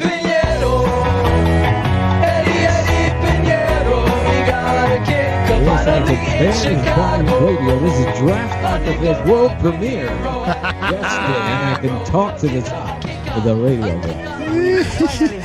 All right, Eddy Piñiero, the Chicago Bears have a kicker, guys. He goes out there, despite what freaking Pink Floyd over there, Man Bun, had to say. He freaking goes out there, wages war with the fucking charade and carnival circus crew of kicking competition, other known as Kicking Idol in Chicago, wins the job, goes through the preseason. He misses a kick, everyone's getting nervous. He comes back, buries kicks. He goes out on the biggest of stages, in my opinion, and Shayne, applauding you, your slightly grayish hairline that you're getting. I'm catching up to you. You're going on gray hairs over there? Yeah. Bro, good Lord. I'm still brown down. How about that? Good Lord. Brown down. That was for Dan and his retro commentary. Anyway, I'm just saying. He goes out there. Remember when I was doing did you listen? He was like, off air, and he's like, no, I was scratching my balls this week. I'm like, what? I love this dude. But Eddy Piñiero wasn't scratching any, he was kicking balls. That's right. And right down the fucking middle. I said it in this show. Said it on the tape never lies. I've never put a kicker on the tape never lies, ever. But the reaction, the emotion, and to Shayne, I was giving you a compliment because I think it was akin to a Super Bowl-esque field goal. Because, yes, Buster Screen. Thank God. Yes, I think Khalil Mack's fucking great tweet, Shayne, praising his motherfucking kicker. It just was a symbolism, a head, what would we call it? When the Army, a salute to last season's loss and Cody Parkey's Good Morning fucking Today show, whatever the fuck, appearance. All of that, all summed up in one single kick. And I even shared Zim's fucking video capturing it all around Facebook. And if he would have only kept it on the fucking player. I gotta say, as great as it was a capture, if he just continued to roll through, that's like a once in a lifetime showcase of what's transpiring that nobody. Fox is leaving. What the fuck are they doing? They're going to some chick to ask a question or something, or the coach and Piñiero. But the team's reaction We'll have Bragg show him how to do it. Oh, Braggs. And I honestly thought this was going to be Zim's tweet of the week moment because he tweeted out that video. And I was told by the judges that the lack of length carrying through the moment, according to the professional Greg Braggs. Is he mad because I'm going to tell secrets? Second secret tonight, you give it up. Oh wait, maybe that was me. I think I was going. Keep rolling the video. All of us around the world thanked Zim, but if we only had more, you left us hanging, Zim. Bear down. You're our bear down. No, bear up, Eddy Piñiero. What a kick. What confidence I felt. I never have felt that before when a kicker lining up that I did. And I'm going to continue to do the Gandia and believe in this fucking kicker and play the song every time he buries it. Yep. Claudio's going to do it. Every time that Piñiero hits a field goal, you can count that I am going to post the song up on Twitter in an abbreviated version, of course. Yeah. Not all 2 minutes. Eddy Piñiero. Can we get the audio of Khalil Mack without the fucking beep in it? Yes, I've been looking for it. I haven't been able to find it. So anyone out there listening on the podcast version, any of the people out on Mixler listening live, if you can find the unedited version of Khalil Mack, I'm not sure that's available out there, but if it is, please send it to me. I will be greatly indebted. Zimmerman had it recorded, but he had his phone on mute and had the camera pointed at the floor. Greg Braggs has sources. He could possibly call one of these sources. Come on, Greg. The audio Braggs. Come on. Please, these Greg. Adam Johns. He's right there. Yes. One of your ESPN sources. Sylvie source. Yeah, exactly. Oh, by the way, we got to call our man, Yurko. He's ready to come on, and so I was going to call him for today, but maybe next week. When Mitch sets ties the NFL record for most touchdowns in a game at 7. Yurko's going to be waiting a long time. All right, Shayne, give us your bear up player. We all know that Eddy Piñiero was your number one choice, but who could be your choice right now? This isn't going to be popular, but I'm known to do this, and I vilified this fucker for years. But Pat O'Donnell. Yes, thank you. That's an excellent choice. I was going to give him a guy is living up to the mega punt moniker. I mean, he's changing fucking field. I am astonished. Phil and I talked about this today. I'm like, bro, I gotta fucking admit, Pat O'Donnell is shocking the hell out of me. Right. And not just the punting.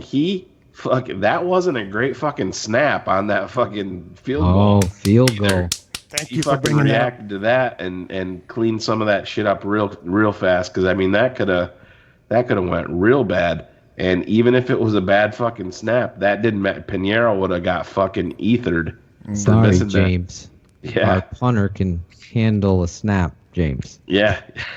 Well, let me just say something about that, because I've seen that snap and hold now probably 50 times. Yeah. And what I came away with was, first of all, excellent job by your bear up player, Pat O'Donnell. He just did a great job of handling a bad snap and quickly putting it down. Yeah. But the other thing that's impressive is Phil's bear up player is Eddy Piñiero not losing his rhythm at all. Yep. A lot of place kickers would have seen that bad snap and would have hesitated a little bit, and all of a sudden that kick goes right or left or misses, whatever. And he didn't. He just continued to go on with his stroke and hit it. And like Nagy said in the soundbite, you heard that thump of the ball, and that baby went through.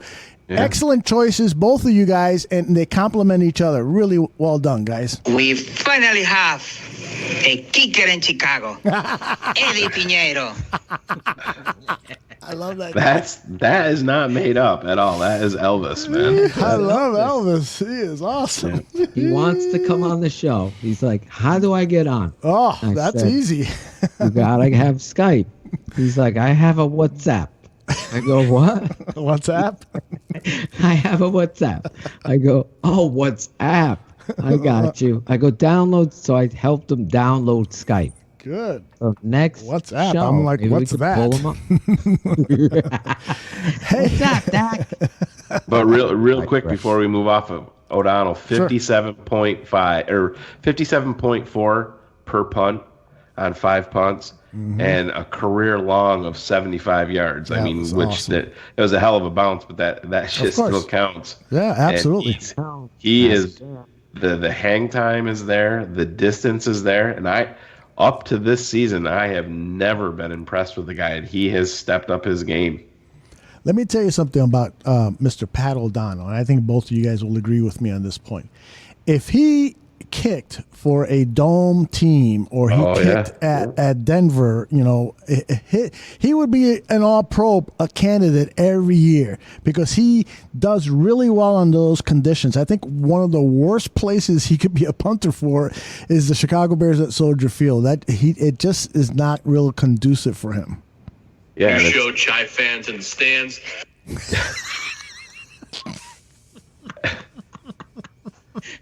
But with O'Donnell, it's consistency, because when he misses, it seems to come at a crucial time. That's Philadelphia scored in the playoff game on that shank punt that he had. So hopefully he keeps it up. To your point, one thing, the hold. Yeah. Tony Romo fumbling the hold, James. The technique required to just get it there to Aldo's point and not hesitate. I mean, great fucking point by you, Shayne, and Aldo described. It really was evident that to have, even if it's off, it's such a rhythm, like driving a stick for the holder. So if the gear is off, it throws off everything.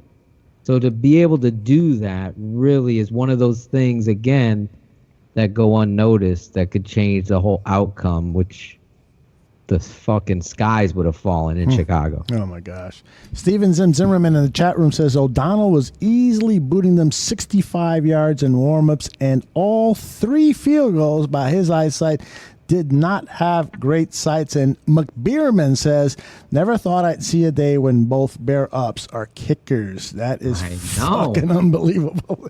But they deserve it. And he wrote that. There's no other way to say it. Yeah, he wrote that too. They deserve it. So that is awesome. All right, we are going to move to that segment of the show where Shayne all of a sudden starts getting a Woody, because it means we're close to bedtime, because he's got to wake up in a few hours. What a great fucking time we've had here today, despite all of the debate that we had about Mahomes and stuff. Vitriol. Yeah, vitriol. But it's good that we had this discussion. I think I'm hopeful that people understand that this isn't an indictment of Mitch Trubisky when we bring up Mahomes. This is just simply stating that right now, Mahomes is a much better quarterback, and we hope beyond all hope that Trubisky approaches that level of greatness that Mahomes has shown. So let's go to shout-outs right now. Shayne Marsaw, who do you got? I'm going to just keep it simple. Shout out the Chicago Bears. This is we got to the beginning of the season and said this is what we've all been waiting for. Well, you shit down your leg in week 1. You went out and snuck out a W in a tough place to get W's, in the beginning of the season. So now we're at a little bit of a reset here. So now you guys are getting your second chance moving forward. And, that's all Matt Nagy needs to say to them. Guys, listen, we're 1-1. Can't improve on that, on the past, but here we are. This is a national stage, Monday Night Football. If Mitch goes out there and balls out and carries this team and does what we want him to do on a national stage, that's going to carry some fucking weight. Mm-hmm. And you heard this team, you heard Khalil Mack.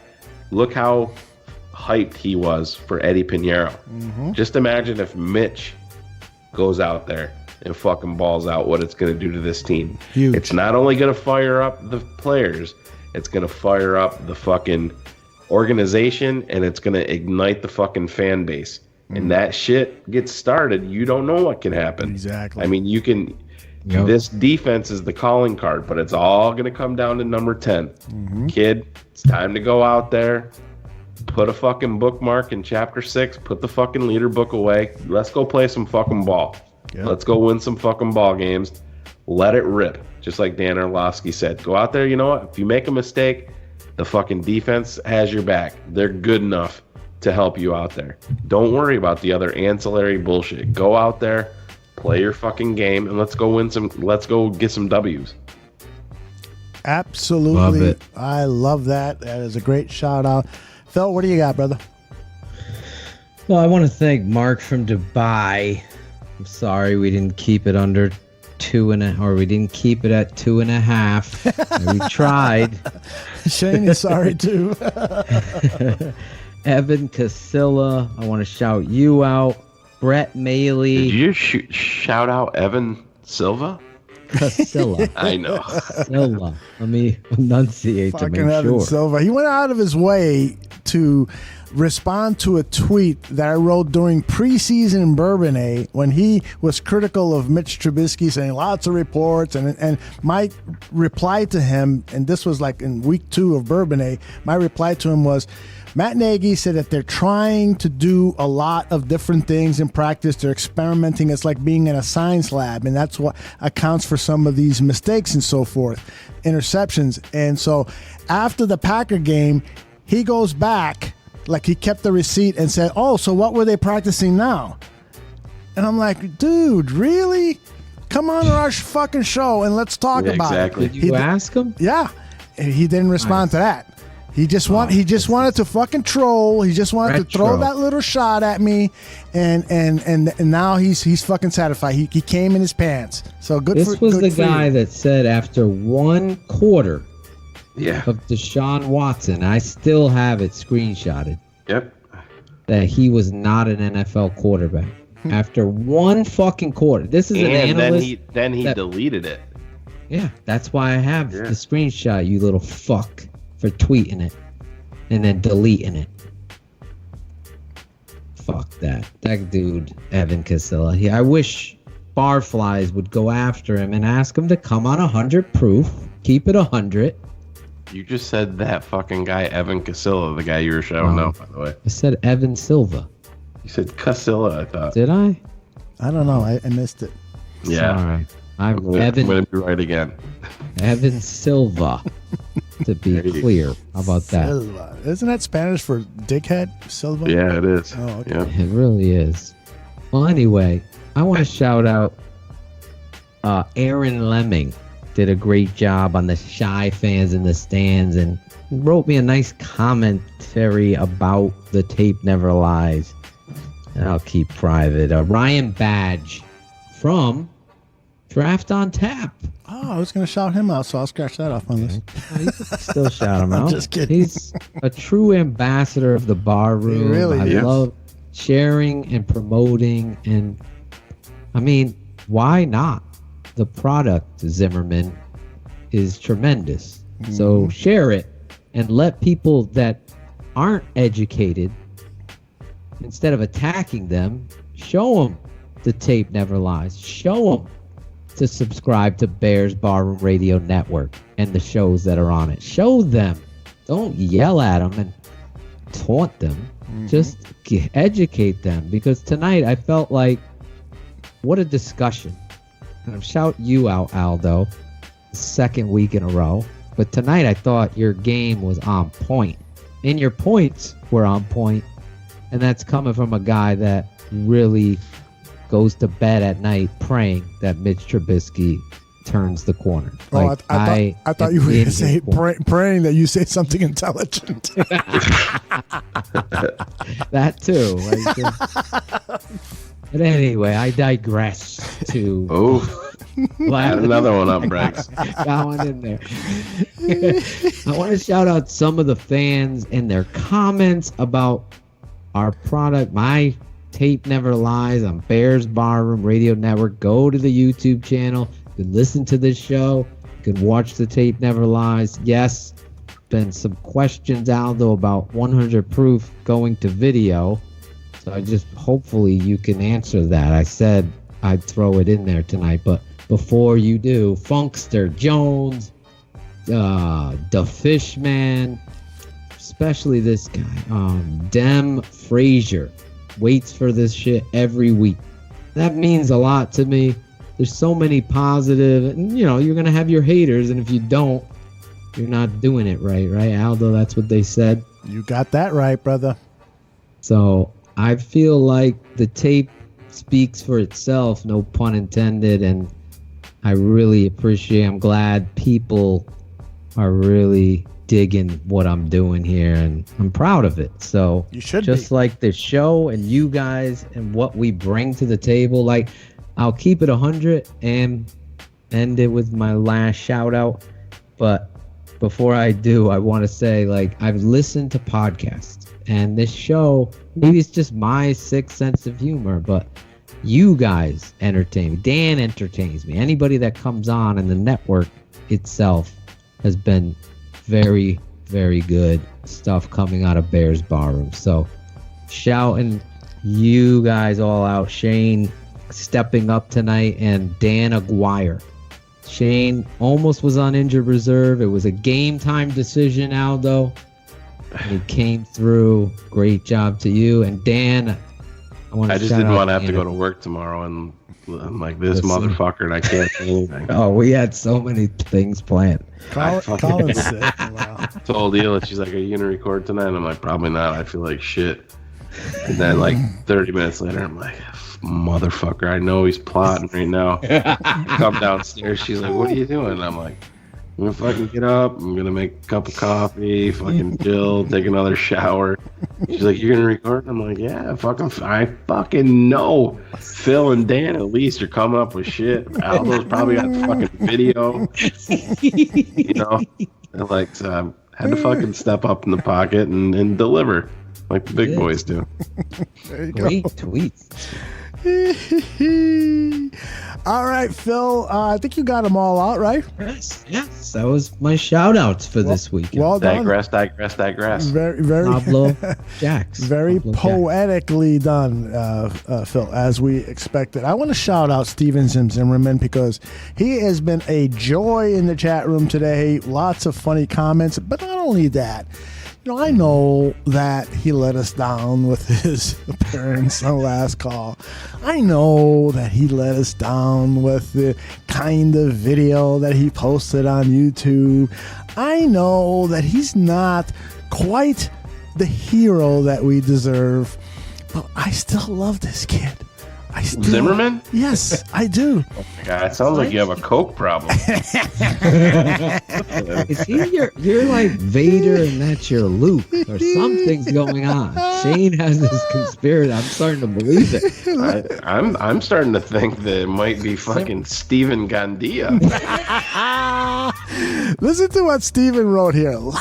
He handed out stickers at what's the name of that stadium now? It's not called Mile High Stadium anymore. It's got a sponsorship. They mentioned it. Yeah, whatever the fuck. Shy thing. Mile High, I think, is the name of Zimmerman's apartment, isn't it? That's right. So Sim writes that he gave out a bunch of stickers, and then he says, lots of Bear fans there already know who Bears Barroom is. I was surprised so many people mentioned you all, and yet no one had a clue who he was. So, and did he even tag Bears Barroom in the video too? He didn't, but I was of Bears Bar Zimmerman. Yeah, you had to stick your flag in the ground. Yeah. Did you see his one selfie from the stadium? I didn't even know it was him. No. Like, I was giving him shit, and I'm like, I legitimately, when I looked at it, I'm like, who the fuck is that guy? I'm like, what the fuck? That's Zimmerman. It is. He sort of looks positive. Who the fuck is this guy? Well, I didn't. I guess I don't know. He looked half baked, but yeah, he had the red eyes, and he just, I don't know. It didn't look like Zimmerman. And Aldo, I gotta ask you, is that like a negative compliment to us? Oh, he was saying he's surprised they don't know him. Right. Oh. They knew us, but they didn't know him. That's hilarious. Damn. He's been on a lot of covers of the. So he writes that he did not tag Barroom in any of his tweets because he sucks. So see, he is so self-aware of himself. He's honest. Yeah. I mean, why would you want to tag Barroom when you're at a fucking Bears game? You know? And I got to tell you this: I wasn't going to mention this at all. But I am going to mention it now because I've had a couple of shots and a couple of beers. Phil, put your seatbelt on. Mike North today tells me, what is going on with Glenn Braggs? And I go, Glenn Braggs. And I go, you mean Greg? And he goes, yeah, Greg, that's what I meant. And I go, what's wrong with? He goes, he hasn't been tweeting out our stuff. He hasn't been tagging Bears Barroom. Is he always now going to be paying attention more to what Waddle and Sylvie say? And I said, no, that's not Greg.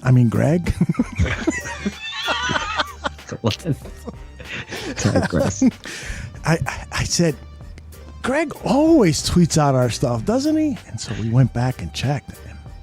You're investigated? Oh, absolutely. You fucking... We did a fucking Bragg's going down. First he's ghosting fucking the historian. We did a Dateline NBC investigation. He doesn't know our show, Aldo. Last call, for God's sake. You know where it all started? That's right. He doesn't. The big hyped up. I can't remember the fucking show. Started with the big hyped up Adam Johns interview when his fucking mic melted. Mic melted. Down for Braggs. A golden moment in barroom history. All of a sudden, I'm listening to this great interview, and then fucking Greg disappears. He lined up this great guest for the inaugural show of Shy fans in his stands, and he's gone. And then all of a sudden, I hear Joey Two Scoop say, "Yeah, we lost. we lost Greg." Phil and I got a text from Joe. I was getting a fucking I got pulled over during that. Really? Here's the ding. Yeah. Joe texts us and he's like, guys, his microphone is literally on fire. There's fucking smoke coming out of it. That is awesome. That is awesome. Anyways, Greg, we love you. And as Mike North said to me, please ask Glenn to retweet more of our things. Come on, Glenn. Glenn. Mike Glennon. Let's see. I got Zim and Glenn out of the way. Who else do I got? Elvis. I was going. Yeah, Elvis, of course. Elvis is going to be a guest on our show as soon as he downloads Skype. And I also wanted to give a huge shout out to Ryan Badgley, who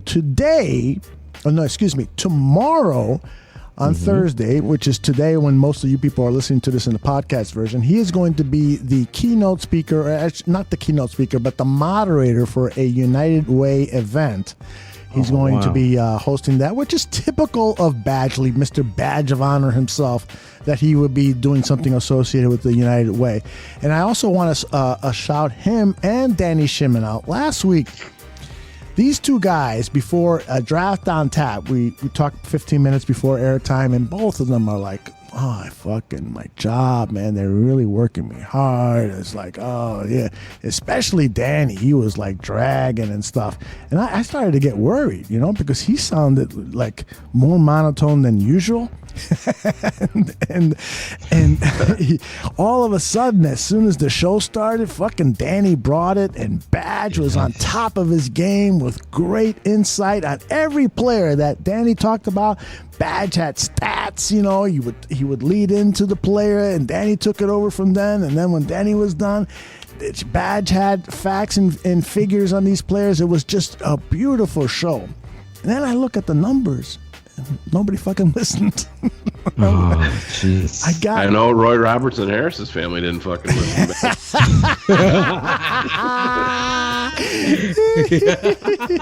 No, I'm just kidding. We had a few hundred listeners, and that's obviously good, but that show deserves much more attention. These guys are just starting to gel, and as the weeks go on, it's just going to get better and better. So please listen to Draft on Tap. Ryan Badgley and Danny Shimon do a tremendous job. They prep all week for that show. I'm really proud of the effort they're putting onto it. So listen to Draft on Top. Maybe we can get Glenn Braggs to retweet their show. I was just going to say, if only Glenn would fucking retweet that. Jesus Christ, Glenn. All that needs to be said about the post game, Lawrence Holmes and Lance Briggs aren't on it, so it's going to be fucking. Oh, you're trying to get me killed again by the fucking mob squad. I got so many more shout-outs, but I think we've really run out of time. We've worn out our work. We promised Shayne this was going to be a 2-hour show. I'm looking at the counter. It says 3 hours and 25 minutes. I told Phil, there's no fucking way, bro. I can push 4 hours tonight. Can't fucking do it. You're fucking Kellen Winslow in that fucking double overtime game. We're carrying you off the field right now. You, just like Kellen Winslow and Michael Jordan, we're carrying you off the field. Just a tremendous job, Shayne. Thank you for saying tremendous effort tonight. You get Zimmerman's helmet sticker. Thank you. I digress. Was he giving out barroom stickers? Barroom stickers. Yeah, he's had them for over a year. Dude, he was probably so fucking high. He was handing out fucking. I just found out. Grateful Dead stickers. Fucking. Hey, I'm a brony. My name's Steven stickers. Oh no! Oh no! You know what, Sim? If you can't laugh at yourself, you're not living. And I know you spend a lot of time laughing at yourself. So, what other podcast is he getting this much airplay? I know. I'm surprised you're giving this to him. Here's the irony. Here's the irony is that Steven's best performances on Bears Barroom Radio are when he's not on. Yeah. We're just talking about him. Associate producer. Greg Braggs is on fire in the chat room. He's digressing. 18 count, almost to 20. I think we all digress. Bill, do you digress? Well, there you go. 21. All right, let's get this done here before we regress. Yes. I just want to remind people that if they drink, please